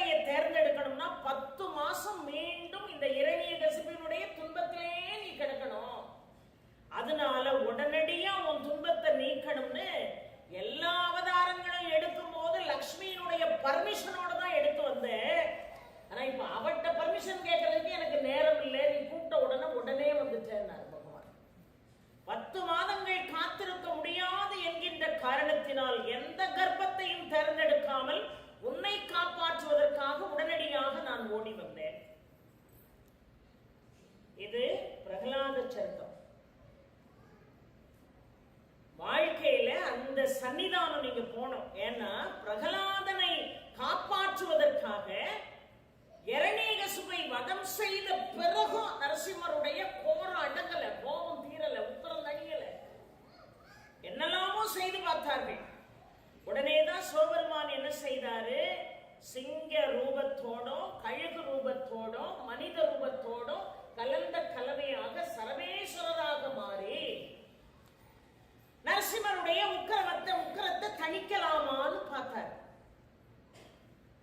ஆனா நரசிம்மருடைய உக்கிரம் எப்ப தணிஞ்சது தெரியுமா? எல்லாரும் என்னெல்லாமோ முயற்சி செய்து பார்த்தார்கள், தனியவே இல்லை. ஆனானப்பட்ட சிவனாலே முடியலையா, அதனால எல்லாரும் ஓரமா போய் நின்னாங்களா. சிவன் ஒரு காரியத்தை செய்ய தவறினால் உலகத்திற்கு ஏதோ ஒரு பாடத்தை சொல்ல போகிறான் என்று பொருள். எல்லாரும் என்னென்ன ஆவலாக பார்த்தார்கள், ஆனா யாராலையும் பக்கத்துல வர முடியல. நரசிம்மர் பக்கத்துல அவ்வளவு கோபமாக இருக்கிறார், கோபம் தனியவே இல்லை. உடனே பார்த்தாரு பிரம்மா, லட்சுமியை வர சொல்லுங்க ஐயா, அந்த அம்மா வந்தாத்தான் இவர் கோபம் தனியும், அவளை வர சொல்லுங்க. இப்ப லட்சுமி புறப்பட்டு வர்றதுக்குள்ள கூட நின்ன தேவாதி தேவர்கள் சொன்னாங்க, லட்சுமி வர்றதுக்குள்ள இந்த உலகம் அண்ட சராசரம் என்ன ஆகும் தெரியலப்பா பிரகலாதா, உனக்காகத்தானே இப்படி ஒரு அவதாரத்தை எடுத்தான், தயவுசெய்து நீ பக்கத்துல போனா அவர் ஒண்ணும் செய்ய மாட்டாரு, போய் அவருடைய பாதங்களை உன்னுடைய மென்மையான மலர்கள் போன்ற கைகளால் நீ வருடி விட்டினா அவர் கோபம் தடிஞ்சிரும்னாரு. அதை போலவே பிரகலாதம் பயமில்லாம ஒரு பக்கத்துல வந்து தன்னுடைய மென்மையான தாமரை போன்ற கைகளை வைத்து கோரமாக இருந்த நரசிம்மருடைய பாதங்களை வருடினானா. அவர் அப்படியே சாந்த சொரூபியாக மாறினார். பக்தனுக்கு எப்படி அருள் பாலித்தாரு? சாந்த சொரூபியாக மாறினார். அப்பேற்பட்ட சர்வேஸ்வரர் எங்க இருக்காரு? எந்த சன்னிதானத்துக்குள்ள இருக்காரு? திருபுவனத்தில் இருக்கிறார். அந்த லிங்க ரூபத்தில் இருக்கக்கூடிய கம்பகரேஸ்வரரை போய் வழிபாடு செய்தீங்கன்னா எப்பேற்பட்ட நோயும் நீங்கி போகும். யாராவது மருத்துவர்கள் உங்களை கைவிட்டாங்கன்னா நீங்க உடனே போக வேண்டியது எங்க? திருபுவன சன்னிதானத்துக்கு. அமாரி ஜுரகரேஸ்வரர் எங்க இருக்காரு? ஐயா இருக்காங்க பாருங்க, பல ஆண்டுகளாக சங்கரமடத்துல இருந்தவங்க. அது பக்கத்துலதான் அந்த ஜுரகரேஸ்வரர் கோவில் இருக்கு. ஜுரதேவர் என்று நாம் அவரை சொல்லுவோம் இல்லையா? அந்த சங்கரமடத்துக்கு பக்கத்துல இருக்கக்கூடிய பழமையான ஆலயம். ஏன்னா தாரகன் என்கின்ற அசுரன், அந்த அசுரன் பண்ண அட்டூழியத்துக்கு ஒரு அளவே இல்லை. அவனை அழிக்கணும்னு எல்லாரும் வந்து சிவபெருமானிடம் சொன்ன போது சிவபெருமான் தன்னுடைய நெற்றிக்கண்ணை திறந்து அதிலிருந்து ஒரு ஒளிப்பிழம்பை ஏற்படுத்தி அக்னியினுடைய கையில கொடுத்தார். ஆனா அக்னி அதை வாங்கினோன்னு அவன் வயிறெல்லாம் எரிய ஆரம்பிச்சது. தேவாதி தேவர்கள் அத்துணை பேருடைய உடம்பு சூரியனை விட கொதிக்க ஆரம்பிக்கிறார். அது என்ன செய்யறதுனே தெரியலையே, எங்களுடைய ஜுரத்தை தணிக்க வேண்டும் என்று அத்தனை பேரும் சிவனை வேண்டிய போது சுரன் என்கின்ற அசுரனை வதம் செய்துவிட்டு மிகவும் புண்ணிய கஷேத்திரமாக விளங்கக்கூடிய காஞ்சியம்பதியிலே நான் தங்கியிருப்பேன், அங்கே வந்து என்னை வழிபட சொல், எல்லா நோய்களையும் நீக்கக்கூடிய ஆற்றல் நிறைந்த ஸ்தலம் அந்த ஸ்தலம் என்று சங்கரமடத்துக்கு பக்கத்துல அந்த ஆலயம் இருக்கிறது. ஐயாவுக்கு தெரியும். அப்போ அவ்வளவு கொடுமையான ஒரு நோய் கூட நீங்கணும்னா அதுக்கு என்ன கை கொடுக்குமா? எப்படி நவமணிகள் கை கொடுக்குமோ அதை போல மந்திரங்கள் கை கொடுக்கும். மந்திரங்கள் கை கொடுக்கும். ரொம்ப அழகா காஞ்சி மகாபெரிவா, நீங்க பெரிய பெரிய மந்திரம் எல்லாம் சொல்ல வேண்டாம், மூணே உச்சரிங்க, உங்க நோயெல்லாம் நீங்கிருங்கிறார்.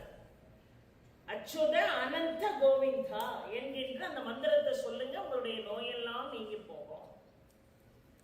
தன்வந்திரி மந்திரம் சொல்லணும், நம்முடைய நோயெல்லாம் நீங்கி போகும். நமோ பகவதே வாசுதேவாய தன்வந்திரி அமிர்தகல சகஸ்தாய சர்வாமய விநாசனாய சர்வ ரோக நிவாரணாய திரைலோக்கியபதையே திரைலோக்கியதையே ஸ்ரீ மகாவிஷ்ணு ஸ்வரூப ஸ்ரீ தன்வந்திரி ஸ்வரூப ஸ்ரீ ஸ்ரீ ஸ்ரீ ஔஷத சக்கர நாராயண ஸ்வாகா சொல்லுவாங்க ஐயா எல்லாம் கோயில்ல. நம்முடைய நோயெல்லாம் நீங்கி போகும். அப்போ மந்திரத்தின் வாயிலாக ஒரு நோயை நீக்கு. வடக்கு நோக்கி அமர்ந்து ஒரு செம்பு குவளையில தண்ணியை நிரப்பி அந்த செம்பு குவளையின் மீது 2 தர்ப்பப்புல்ல வச்சு அந்த தர்ப்பையும் உங்களை தொடுவது போல் கையில் வைத்துக் கொண்டு இந்த மகாமந்திரத்தை நீங்கள் சொன்னால், தன்வந்திரியினுடைய மகாமந்திரத்தை நீங்கள் சொன்னால் 21 நாட்கள் தொடர்ந்து சொல்வீர்களே, ஆனால் நோயினுடைய கொடூரம் தீருவதை உங்களால் நிச்சயமாக கண்கூடாக பார்க்க முடியும். அந்த மந்திரத்தின் வாயிலாக பெறக்கூடிய பாக்கியம். இன்னும் என்ன அழகாகவும் திரேம்பகம் யஜாமகே சுகந்திம் புஷ்டிவர்தனம் உருவாரகம் யுவந்தனார் பிரத்யோர் முஷிய மாமிருதாத். நோய் நீங்கி போகும்.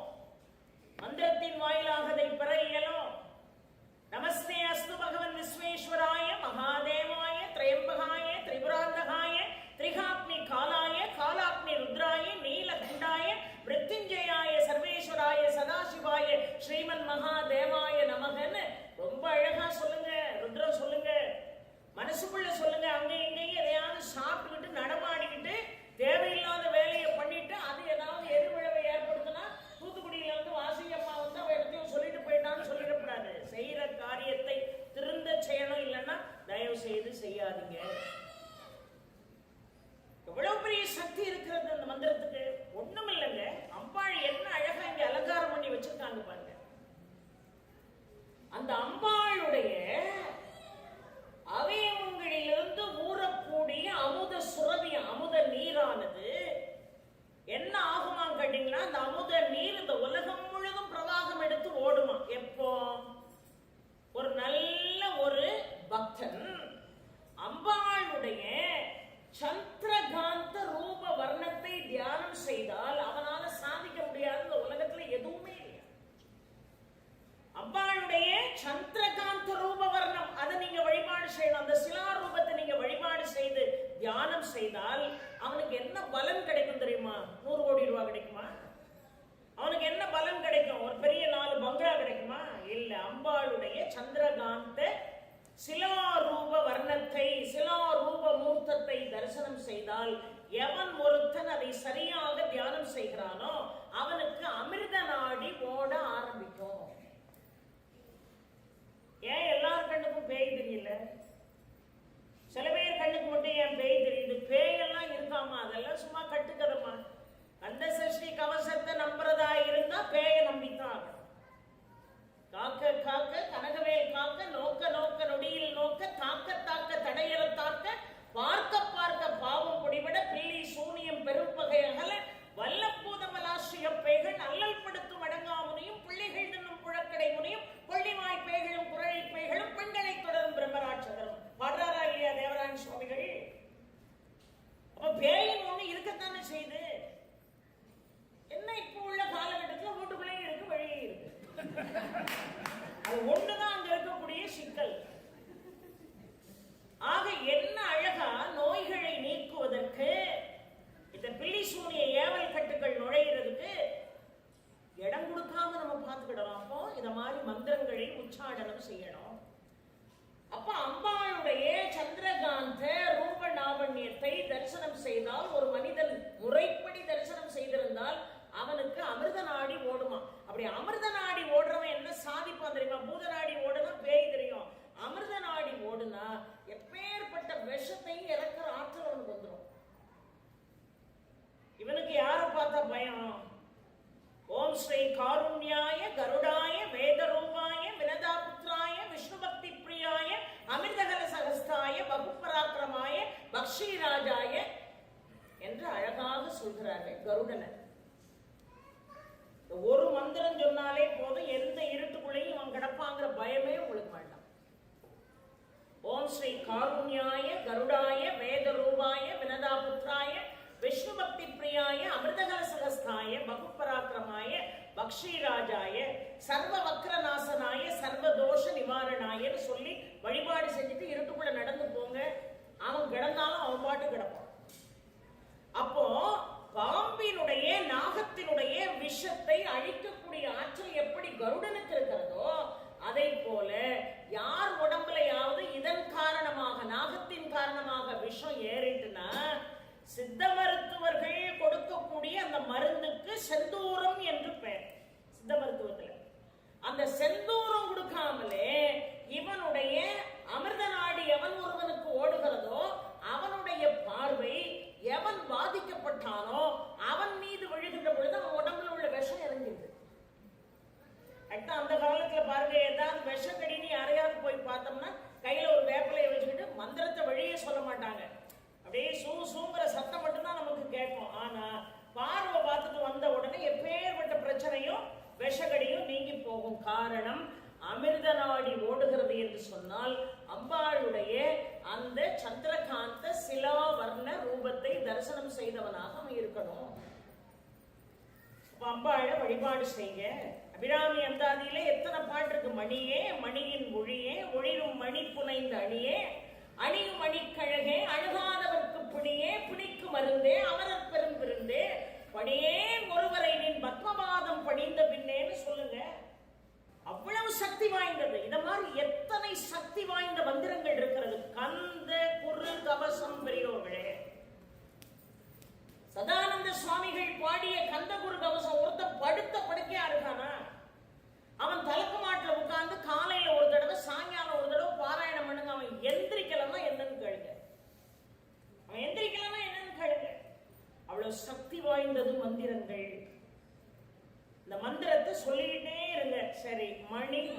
என்னன்னார்? ஔஷதம்னார்.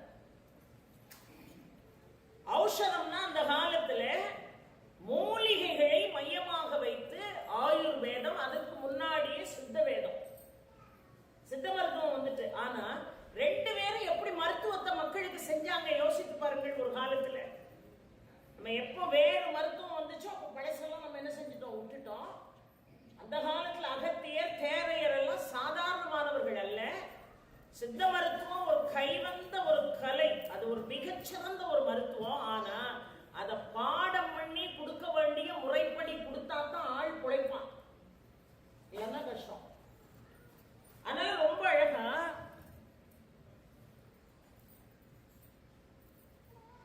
சித்த மருந்துவம் கொடுக்கறவங்க பூரா பாருங்க, கையில இந்த மாதிரி நிறைய நவமணிகளை கையிலையோ கழுத்துலையோ போட்டிருப்பாங்க. அந்த ஆகர்ஷம் அவங்க உடம்புக்குள்ளே இருக்கும். ரெண்டாவது, அந்த மூலிகைகளை பாடம் செய்கின்ற பொழுது மணி கையில கிடக்கும், உள்ளுக்குள்ளே மந்திரம் ஓடிக்கிட்டே இருக்கும்.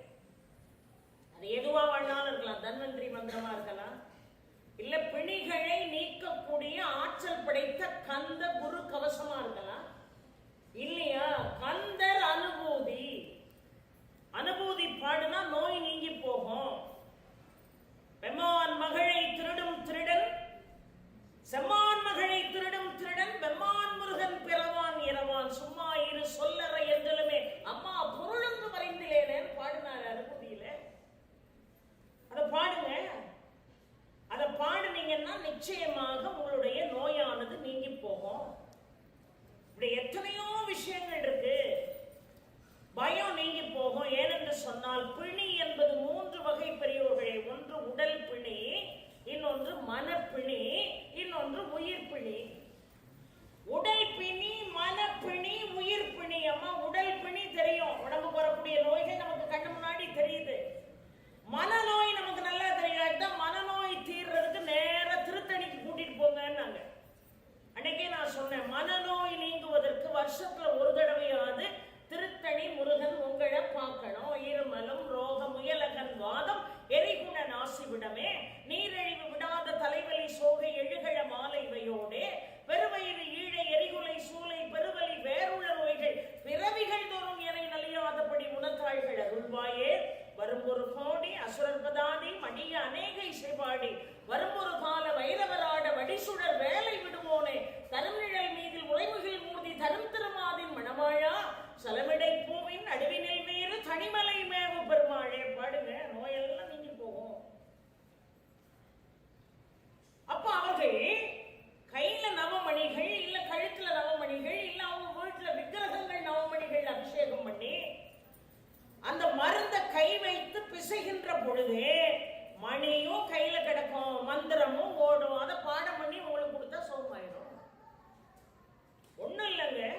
என்ன அழகாக ஞானசம்பந்த பெருமான் மந்திரமாவது நீர் பாடினார்ல, மந்திரமாவது நீர்னு பாடினாரா பாடலையா? இந்த ஒரு வார்த்தை போதுமே உங்களுக்கு. அந்த ஞானசம்பந்த பெருமானுடைய அந்த திருநீற்று பதிகத்தை பாடி திருநீரை வச்சிருந்து அந்த திருநீர்ல தேனையோ, இல்ல அந்த திருநீர்ல பாலையோ, இல்ல அந்த திருநீர்ல தண்ணியவோ, அந்த திருநீர்ல பாலையோ கலந்து குடிச்சா நோய் நீங்கி போகும். திருநீரை கையில எடுத்துக்கிட்டு சுவாமி விட்டு முடிச்சோன்னா பஞ்சாட்சரம் சொல்லுங்க, ஓம் நம சிவாய சொல்லுங்க, ஷடாசர மந்திரம் சொல்லுங்க, ஓம் நம சிவாய என்று பூசுங்க, ஓம் சரவண பவாய என்று பூசுங்க. நிச்சயமாக உங்களுக்கு நோயிலிருந்து விடுதலை என்பது உண்டு.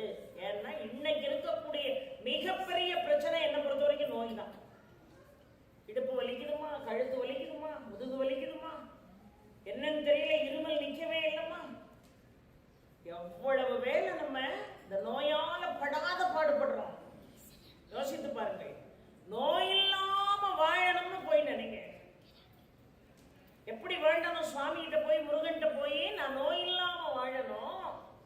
மருத்துவர்களுக்கு நோய்க்கு வைத்தியம் பண்ணாம அவர்களை சுபிட்சமா நீ வாழ வைக்கணும். எப்படி வேண்டுதல்?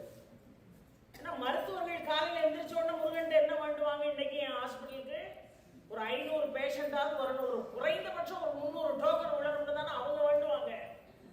அப்ப நீங்க என்ன வேண்டணும்? அவர்களுக்கு குழப்பம் நடக்கணும். வேற வழியில் அவர்களுக்கு ஐஸ்வர்யத்தை கொடுப்பா, நோய் இல்லாம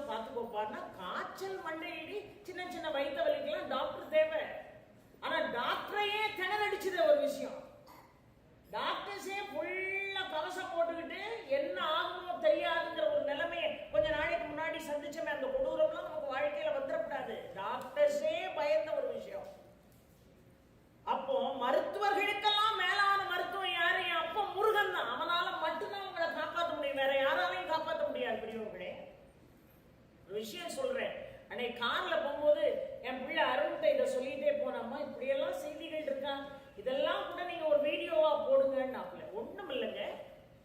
கவிஞர் திலகம் வாலி அவர்கள் ஒரு தீவிரமான வைஷ்ணவ பக்தர். அவர் ஸ்ரீரங்கம் தான் சொந்த ஊர். எப்ப பார்த்தாலும் நாராயணா நாமத்தை சொல்லக்கூடியவர். சகோதரிக்கு உடம்பு சரியில்லை, எங்கெல்லாமோ கொண்டு போய் காட்டினாங்க. இந்த அம்மாவுக்கு உடம்பே சரி வரல. எல்லா டாக்டர்ஸும் சொன்னாங்க, அம்மாவை வீட்டுக்கு கூட்டு போயிருங்க, சும்மா ஹாஸ்பிட்டல்ல போட்டு அலக்கழிக்க வேண்டாம், விரும்பின ஆகாரத்தை கொடுத்து பார்த்துக்கோங்க அப்படின்னா. கடைசி ஐயா மாதிரி ஒரு அன்பர், அப்படிதான் தெய்வ வாக்கு வந்து விழும் நமக்கு நல்ல நேரம் இருந்தா.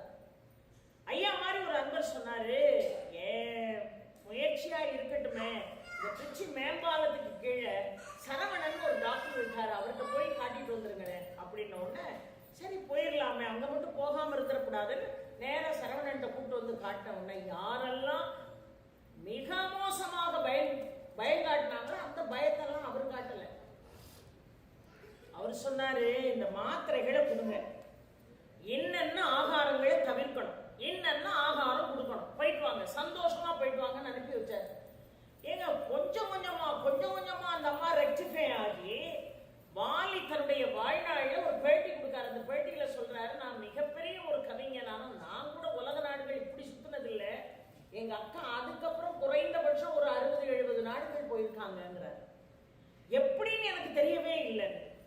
அக்கா எந்திரிச்ச உடனே அவருக்கு என்ன அசைக்க முடியாத நம்பிக்கை தெரியுமா? ஆகா, எத்தனையோ இடங்களுக்கு அலைஞ்சோம், ஆனா சரவணன் தானே குணப்படுத்தினாரு.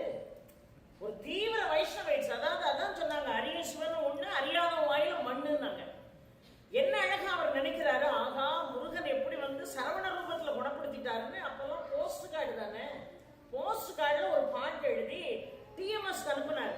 அப்ப டிஎம்எஸ் ஸ்பீக்ல இருக்காரு, அவருக்கு அனுப்புனாரு. அவர் அன்னைக்கு பார்க்க ஒரு 1000 போஸ்ட் கார்டு வந்து கிடக்கு. எல்லாரும் ஐயா எனக்கு ஒரு வாய்ப்பு கொடுங்க, உங்களுக்கு ஒரு வாய்ப்பு கொடுங்க. அவர் அழகான பாடகர் மட்டும் இல்ல, பெஸ்ட் மியூசிஷியன். அவர் நல்ல அழகா எழுதக்கூடிய ஆற்றல் படைத்தவர். அவர் என்ன செஞ்சார், அன்னைக்கு காலையிலே எந்திரிச்சு சாமி விட்டு, அவரும் பயங்கரமான முருக பக்தர், ஒரு பெரிய பட்டையை போட்டுட்டு வந்து இந்த போஸ்ட் பாக்ஸ்ல அந்த காலத்துல போய் போஸ்ட் கார்டு விடும், அதை பூரா குலுக்கி எடுத்திருந்தா கையில வேற கார்டு கூட சிக்கி இருக்கலாம். கரெக்டா வாலி எழுதின பாட்டு சிக்குது அவர் கையில. உடனே தொலைபேசியில தொடர்பு கொண்டு, உன் பாட்டை தான் நான் கம்போஸ் பண்ண வர புறட்டு வாழ்ந்தார். என்ன பாட்டு தெரியுமா? அவர் எழுதின பாட்டு என்ன தெரியுமா?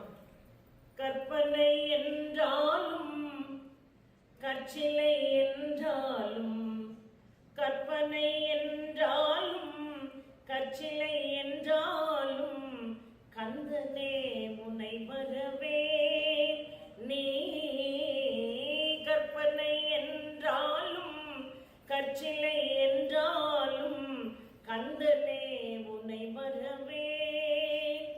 அற்புதமாகிய அருட்பெரும் சுடரே, அற்புதமாகிய அருட்பெரும் சுடரே, அருமறை தேடிட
மணி மந்திரம் ஔஷதம்.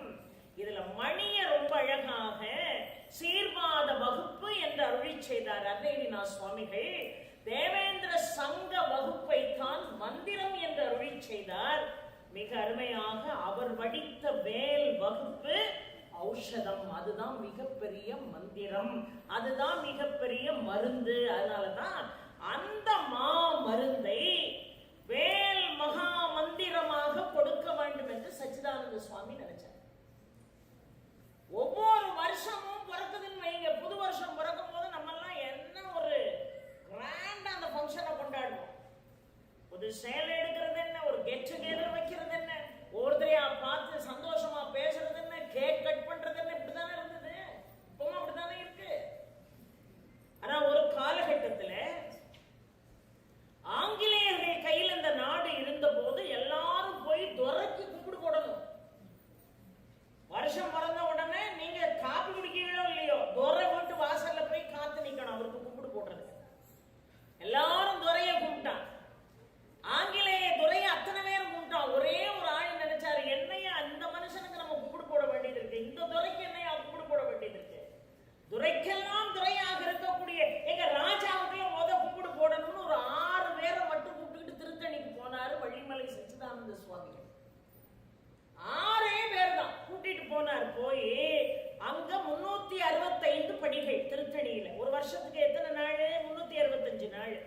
அந்த 365 படியிலையும் டிசம்பர் 31ஆம் தேதியே 1917 புறத்து போறாரு 6 பேரோட திருத்தணிக்கு. போய் அந்த இரவு பிறக்கும் பாருங்க, நள்ளிரவு பிறக்கிறதுக்குள்ள ஒவ்வொரு படியாக கற்பூரம் ஏற்றி ஒரு திருப்புகழ் பாடுவார். அதனாலதான் வள்ளிமலை சச்சிதானந்த சுவாமிகளுக்கு திருப்புகழ் சுவாமிகள்னே பேர். அப்படி ஒவ்வொரு படியா கற்பூரம் ஏற்றி ஏற்றி நிறைவான படியில பாடும்போது வருஷம் பிறக்கும். என் முருகனுக்கு தான் என் முதல் வணக்கம்னார். அவன் தான் எனக்கு துரைன்னார். அதுக்கு பிறகு இன்றைக்கு குறைந்தபட்சம் அந்த திருப்படி திருவிழா உற்சவம் இன்னைக்கு வரைக்கும் நடக்குது. அது திருத்தணியில மட்டும் இல்ல, எங்கெல்லாம் மலை மீது முருகன் ஆரோகணித்து அருள்பாலிக்கின்றானோ அந்த இடத்துல எல்லாமே அந்த திருப்படி விழா இப்பொழுது நடக்கிறது. திருப்புகழ் பாடி எல்லாரும் வருஷம் பிறந்தா கொண்டாடணும். ஏன்னா முதல் வணக்கம் எம்பெருமான் முருகனுக்கு தான்.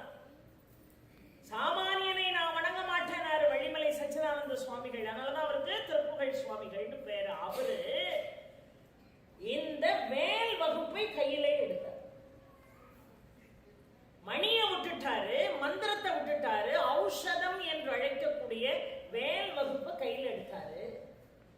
வேல் வகுப்பை கையில் எடுத்து என்ன வேலை செஞ்சாருன்னு நீங்க கேட்கணும். சாதாரணமான காரியம் இல்லை. அவரை பத்தி பேசுறதா இருந்தா இன்னும் 2 நாள் ஆகும். சாதாரணமானவர் அல்ல. அவர் என்ன செஞ்சாரு? பஞ்சாட்சரம் இருக்கு பாருங்க, நமசிவாய மந்திரம். ஷடாட்சர மந்திரம் இருக்கு பாருங்க, சரவணபவாய மந்திரம். இத ஐங்கோணம் அருங்கோணத்துக்குள்ள அடக்கி எந்திரமா வழிபாடு செய்வோம் இல்லையா? அதுக்கு சக்தி அதிகம். நீங்க ஓம் நமசிவாயன்னு சொன்னாலும் சக்தி அதிகம், ஓம் சரவணபவாயன்னு சொன்னாலும் சக்தி அதிகம். ஆனா இந்த பஞ்சாட்சரத்தையோ ஷடாட்சரத்தையோ நீங்க ஐங்கோணம் அருங்கோணத்துக்குள்ளே இந்த எழுத்துக்களை அடக்கி வழிபட்டால் அதற்கு பேர் எந்திர வழிபாடு. அது ரொம்ப சக்தி அதிகம். அது இடம் மாறி இருக்கும். நீங்க பாத்தீங்கன்னா தெரியும், ஐயா மாதிரி ஆள்கிட்ட கேட்டீங்கன்னா உங்க அதை அழகா உங்களுக்கு சொல்லி கொடுப்பாங்க. இடம் மாறி அந்த மந்திரம் இருக்கும். அதே அருமையாக பின்பற்றி இடம் மாற்றி அவர் 16 வரிசையா பாடினார். இவர் முன்ன பின்ன மேலும் கீழுமா பாடுறாரு, வரிசைப்படுத்தி பாடுறாரு, மாற்றி மாற்றி மாற்றி மாற்றி பாடுகிறார் பாருங்கள். அதற்குத்தான் ஐங்கோண அருங்கோண சக்கரத்திற்குள்ளே இறைவனுடைய சித்தாந்தத்தை அடக்கி பாடக்கூடிய சக்தி. அதனாலதான் வேல் மகாமந்திரம் அதுக்கு பேரு. அதுக்கு சக்தி. அதனாலதான் எந்திர சக்தி வந்து விட்டது, எந்திர சக்தி வந்து விட்டது. ஆனா அதை எப்படி பாராயணம் பண்ணணும்னா முதல்ல குலதெய்வ வழிபாடு ரொம்ப முக்கியம்.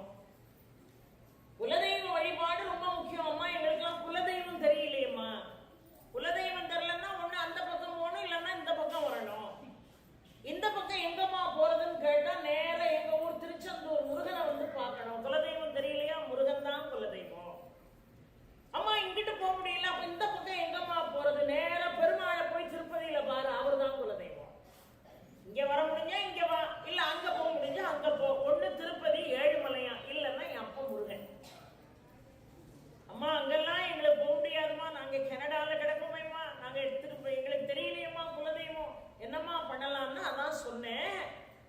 அந்த மணியில செம்ப சொன்னேன் இல்லையா, அந்த உலோகத்துல செம்ப சொன்னேன்.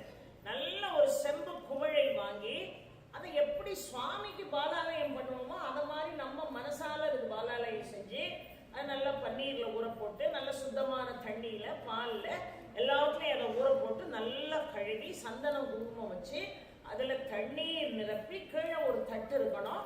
தண்ணீர் நிரப்பி உள்ளுக்குள்ள 2-3 கிராம்பு, 2 ஏலக்காய், கொஞ்சம் போல மஞ்சள் பொடி, ஒரு சின்ன ஒரு துளி குங்குமம் போட்டு மேல ஒரு தாமரையை வச்சு குலதெய்வத்தை நீங்க வழிபாடு செய்யணும். இப்போ உங்களுக்கு குலதெய்வம் தெரியல, சரி, உங்களுக்கு குலதெய்வம் தெரிய வேண்டாம், குலதெய்வத்துக்கு உங்களை தெரியும்ல, அது கண்டிப்பா தெரியும்ல. மனுஷால் தெய்வத்தை மறக்கலாம், ஆனா தெய்வம் ஒரு நாள் மனுஷால மறக்கிறது இல்லை.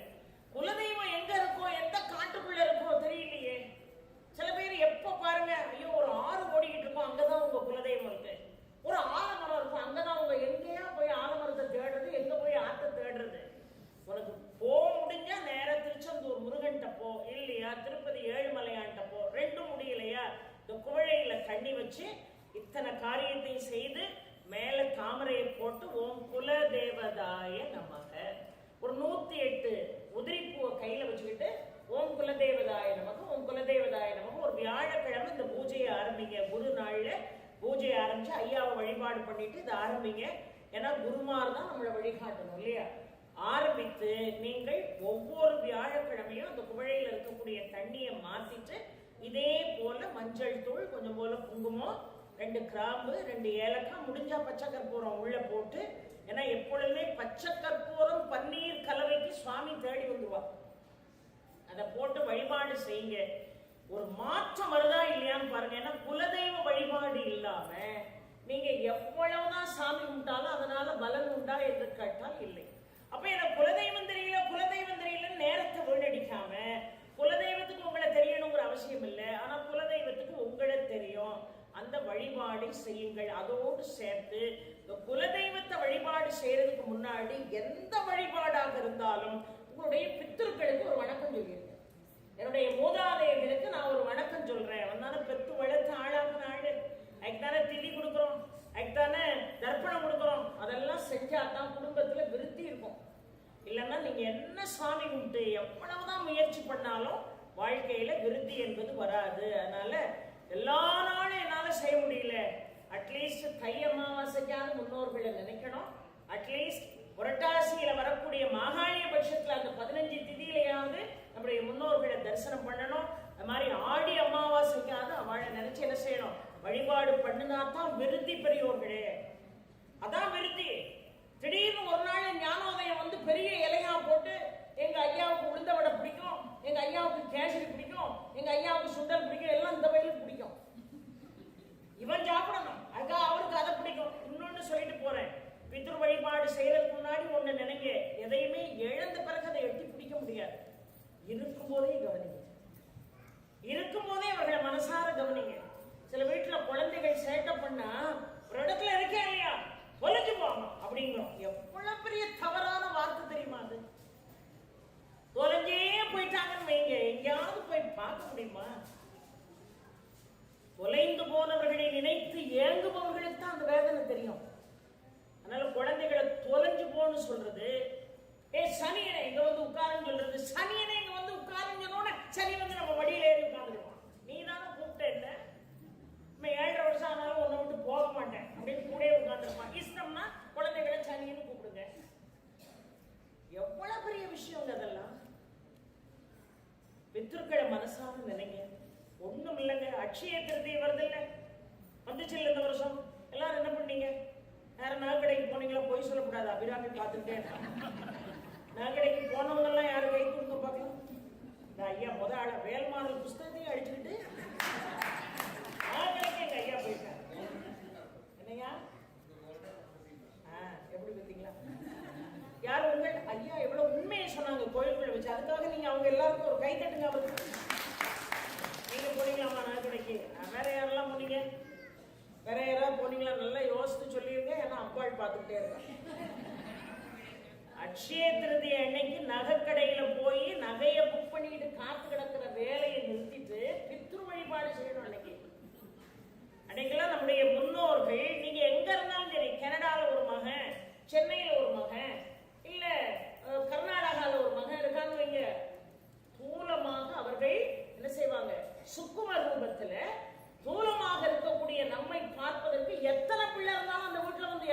நம்முடைய முன்னோர்கள்.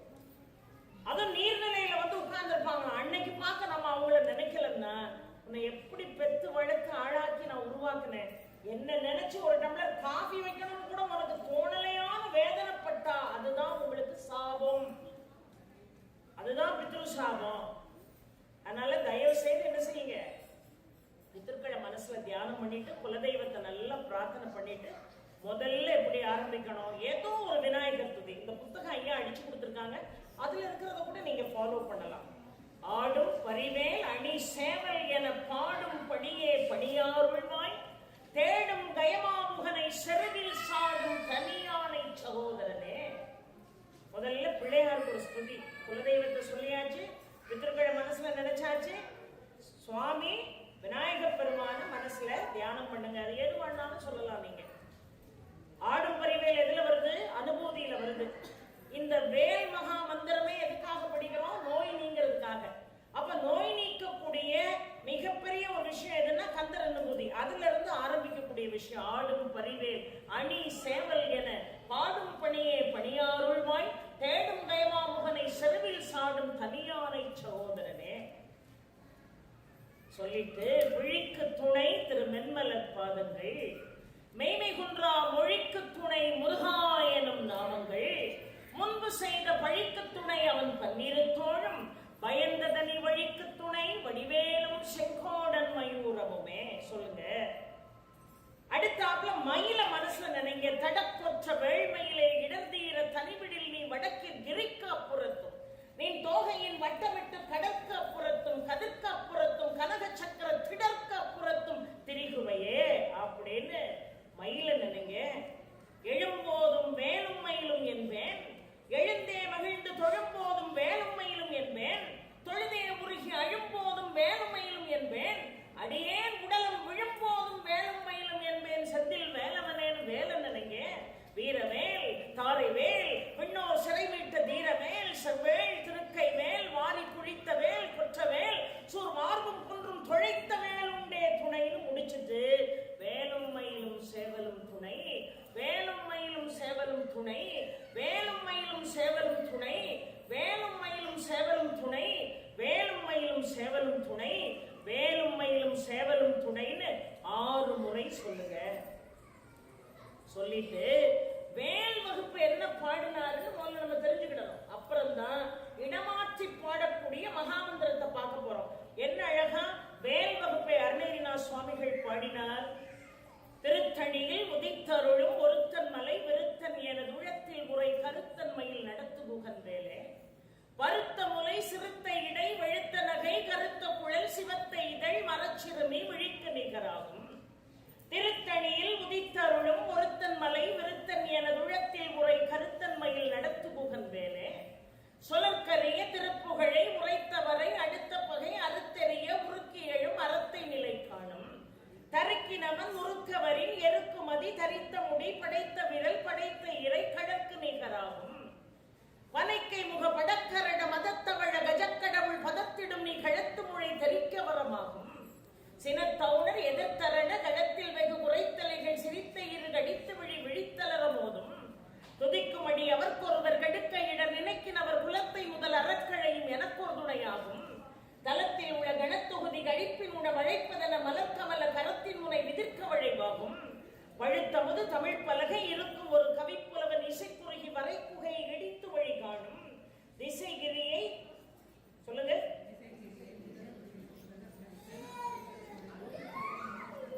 யாராவது ஒருத்தர் நல்ல சத்தமா சொல்லுங்க. திசைகிரியை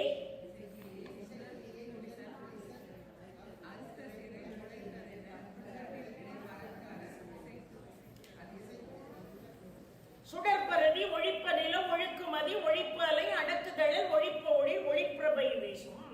தனித்து வழி நடக்கும் எனது இடத்தும் ஒரு வலத்தும் இரு புறத்தும் அது கடுத்திரவு பகற்றுணையதாகும். வசித்தலகை முசித்தழுது முறைப்படுதல் ஒழித்த உணர் உரத்துதிர நிலத்தசைகள் புசிக்க அருள் நேரும். திரைக்கடலை உடைத்து நிறை புனர்கடிது முடித்துடையும் உடைப்படைய அடைத்துதிரம் நிறைத்து விளையாடும். சலத்து வரும் அரக்கருடல் கொழுத்து வழ பெருத்த புடர் சிவத்தொடை எனச்சுகையில் விருப்பமுடு சூடும். திருத்தணியில் உதித்தருளும் ஒருத்தன் மலை விருத்தன் என உழத்தில் உரை கருத்தன்மையில் நடத்துகுக. குகன் வேலே. இதுதான் வேல் வகுப்பு. மொத்தம் எத்தனை பாட்டு? 16 பாட்டு.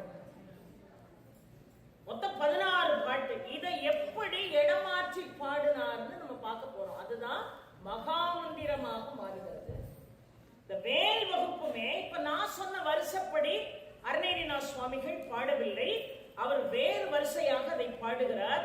அதை இப்ப நான் சொல்லிட்டு வேல்மாறலை மாற்றி மாற்றி பாடக்கூடிய, இடமாற்றி பாடக்கூடிய அந்த மெத்தடை உங்களுக்கு சொல்லி கொடுத்தா கண்டிப்பாகவே கன்ஃபியூஷன் வரும். அதனால எப்படி வேல்மாறல் பாடணுமோ அந்த 16 பாடல்களையும் முன்னிறுத்தி இருக்கிறேன். அந்த 16 பாடல்களை முதல்ல பாடுறாரு. நல்லா கவனிக்கணும். 16 பாடல்களை முதல்ல பாடுறாரு. முதல்ல நீங்க என்ன செய்றீங்க?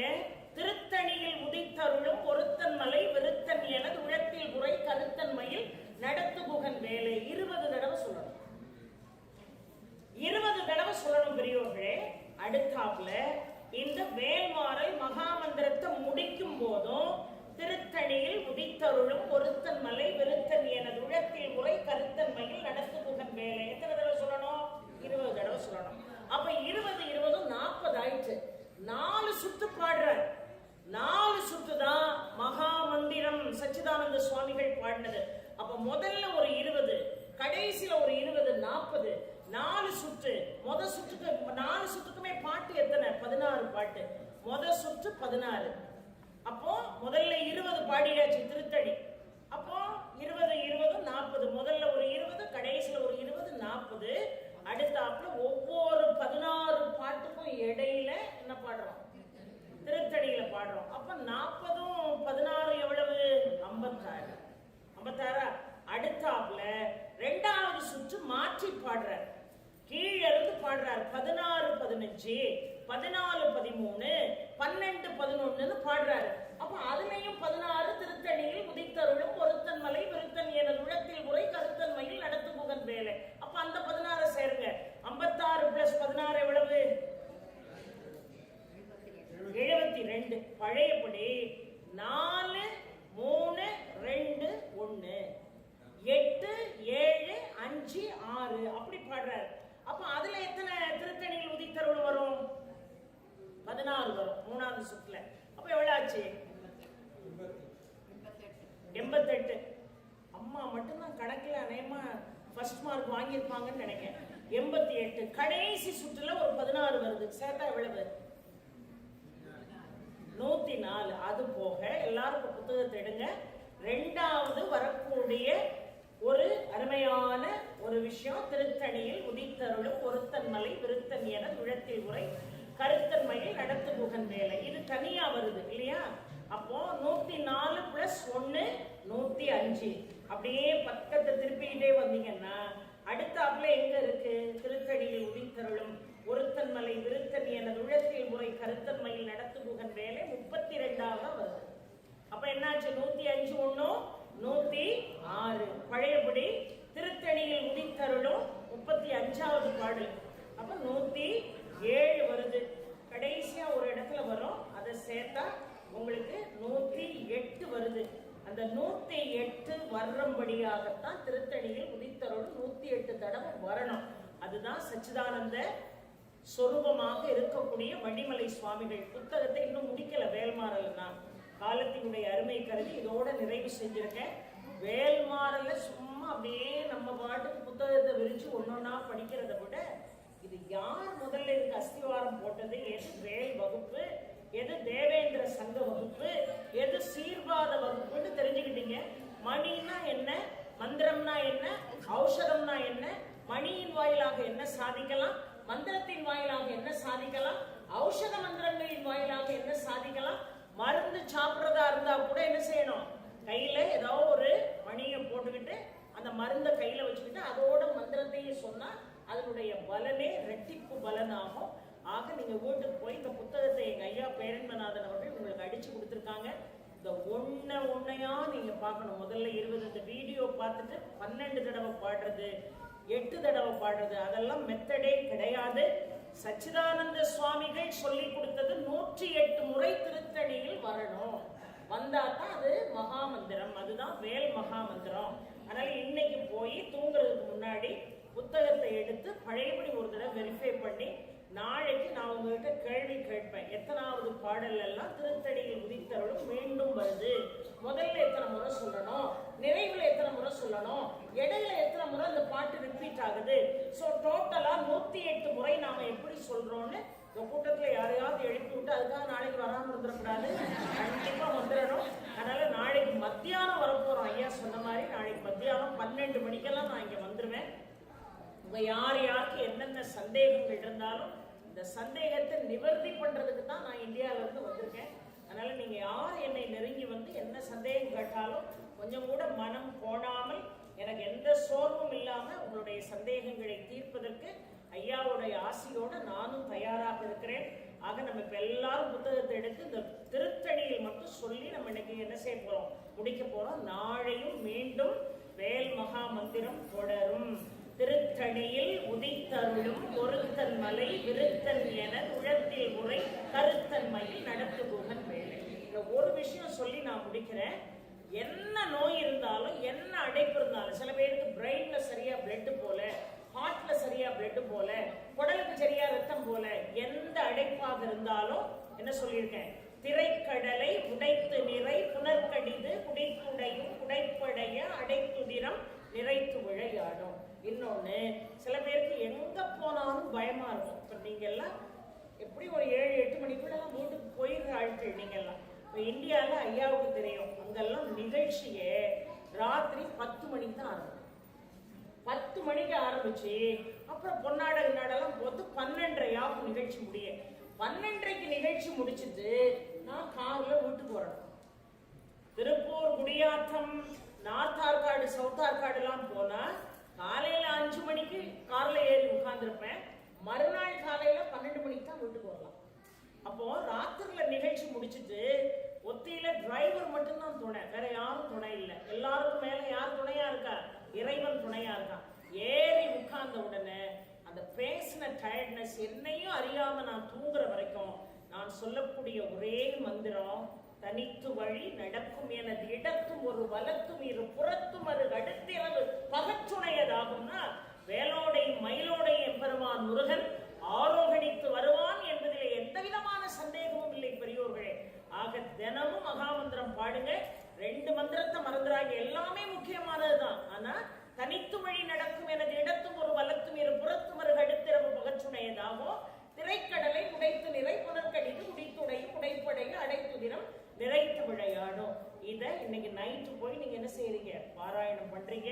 அம்மா எங்களுக்கு இவ்வளவு ஸ்பீடாலாம் பாராயணம் பண்ண தெரியல, கவலைப்பட வேண்டாம். சித்திரமும் கைப்பழக்கம் செந்தமிழும் நாப்பழக்கம் நான் சொல்லத்தான் இந்த மந்திரம் நமக்குள்ளாக கலக்கணும். முதல்ல அப்படியே ஊரோடும் உயிரோடு என்ன செய்யணும், கலக்கணும். அப்படி கலந்தால் மட்டும்தான் இந்த வேல் மாறல் என்கின்ற மகா மந்திரத்தால உங்களுக்கு புண்ணியம் என்பது இருக்கு. இது ஒரு புண்ணியவதி எனக்கு அடிச்சு கொடுத்த புத்தகம். திருப்பூர்ல அந்த அம்மா இருக்காங்க, பேரு புஷ்பான்னு பேரு. இந்த ஐயா பேரு சுதாமா கோபாலகிருஷ்ணன் பேரு. அவங்க இவ்வளவு பெரிய ஒரு புத்தகம் அடிச்சாங்க. அந்த புத்தகத்துக்கு எல்லா மந்திரங்களையும் தொகுத்து வழங்கி கொடுத்தேன். அவங்களே ஸ்பான்சர் பண்ணி அந்த புத்தகத்தை அடிச்சு எல்லாருக்கும் கொடுத்தாங்க. இந்த புத்தகம் எல்லாரும் மறக்காம ஹேண்ட்பேக்ல வச்சுக்கிட்டு போகணுங்கிறதுக்காக பழையபடி இந்த புத்தகத்தை என்ன தொகுத்து வழங்க சொல்லி இதை அடிச்சு எல்லாருக்கும் கொடுத்துருக்காங்க. அதைத்தான் இன்னைக்கு நான் கையில எடுத்துட்டு வந்திருக்கேன். இதுல வேல்மாரிலும் இருக்கிறது, சத்ரு சம்ஹார வேல் பதிகமும் இருக்கு. அதுவும் ரொம்பவே விசேஷமான ஒரு மகா மந்திரம். இறைவனுடைய திருவருள் கூடினால் எங்கள் ஐயாவுடைய மனது போய் அம்பாள் பேசினாள் என்று சொன்னால், இன்னொரு முறை உங்களை நான் சந்திக்கின்ற பொழுது சத்ரு சம்ஹார வேல் பதிகத்தையும் நான் உங்களுக்கு உபன்யாசம் செய்வேன் என்பதை இந்த வேளையிலே செய்தியாக சொல்லி, இந்த புத்தகத்தை அழைத்து கொடுக்க திருப்பூரை சார்ந்த சுதாமா ஐயா கோபாலன் அவர்களுக்கும் அவர்களுடைய துணைவியார் திருமதி புஷ்பா அவர்களுக்கும் அவர்கள் குடும்பத்தாருக்கும் அபிராமி அன்னை சகல நலன்களையும் வாரி வழங்க வேண்டும். ஏன்னா இதெல்லாம் பெரிய திருப்பணி. இதெல்லாம் அது மாதிரி ஐயா பேரின்பநாதன் அவர்கள் புத்தகம் அடிச்சு கொண்டு வந்து உங்களுக்கு கொடுத்துருக்காங்கன்னா பெரிய திருப்பணி. அவங்க குடும்பமே சௌகரியமா சந்தோஷமா இருக்கணும். நாமெல்லாம் என்ன செய்யணும், பிரார்த்தனை பண்ணணும். ஒரு சின்ன விஷயத்துக்கு வழிகாட்டினா அவங்க தானே நமக்கு குரு. அந்த வகையில நம்ம எல்லாரும் வேல்மாறல் பாராயணம் நீங்க பண்ணணும். இந்த முருகப்பெருமானை வேண்டினால் உங்களுக்கு கிடைக்காத வாழ்க்கையில எதுவுமே இல்லை என்பதை இப்போது செய்தியாக சொல்லி வேல்மாறலை இத்தோடு நிறைவு செய்து இதற்குள்ளே இருக்கக்கூடிய அந்த மந்திரங்களுடைய சாராம்சம் அது என்ன சொல்கிறது என்பதையும் நாளைய தினம் நாம் தெரிந்து கொள்வோம் என்பதை செய்தியாக சொல்லி அருமையான வாய்ப்புக்கு நன்றி கூறி உங்கள் வசமிருந்து விடைபெறுகிறேன். நன்றி, வணக்கம். வருவாய் வருவாய் விரதாய் விரதாய் வருவாய் மலராய் மணியாய் ஒளியாய் கருவாய் உயிராய் கதியாய் விதியாய் குருவாய் வருவாய் அருள்வாய் குகனை ஆறிது கடந்தோள் வாழ்க அறுமுகம் வாழ்க வெப்பை பூசை தனிவேல் வாழ்க குக்குடம் வாழ்க செவ்வாய் ஏறிய மங்கை வாழ்க யானை திறனங்கு வாழ்க மாறிலாம் வள்ளி வாழ்க வாழ்க சீரடியாரெல்லாம் வெற்றிவே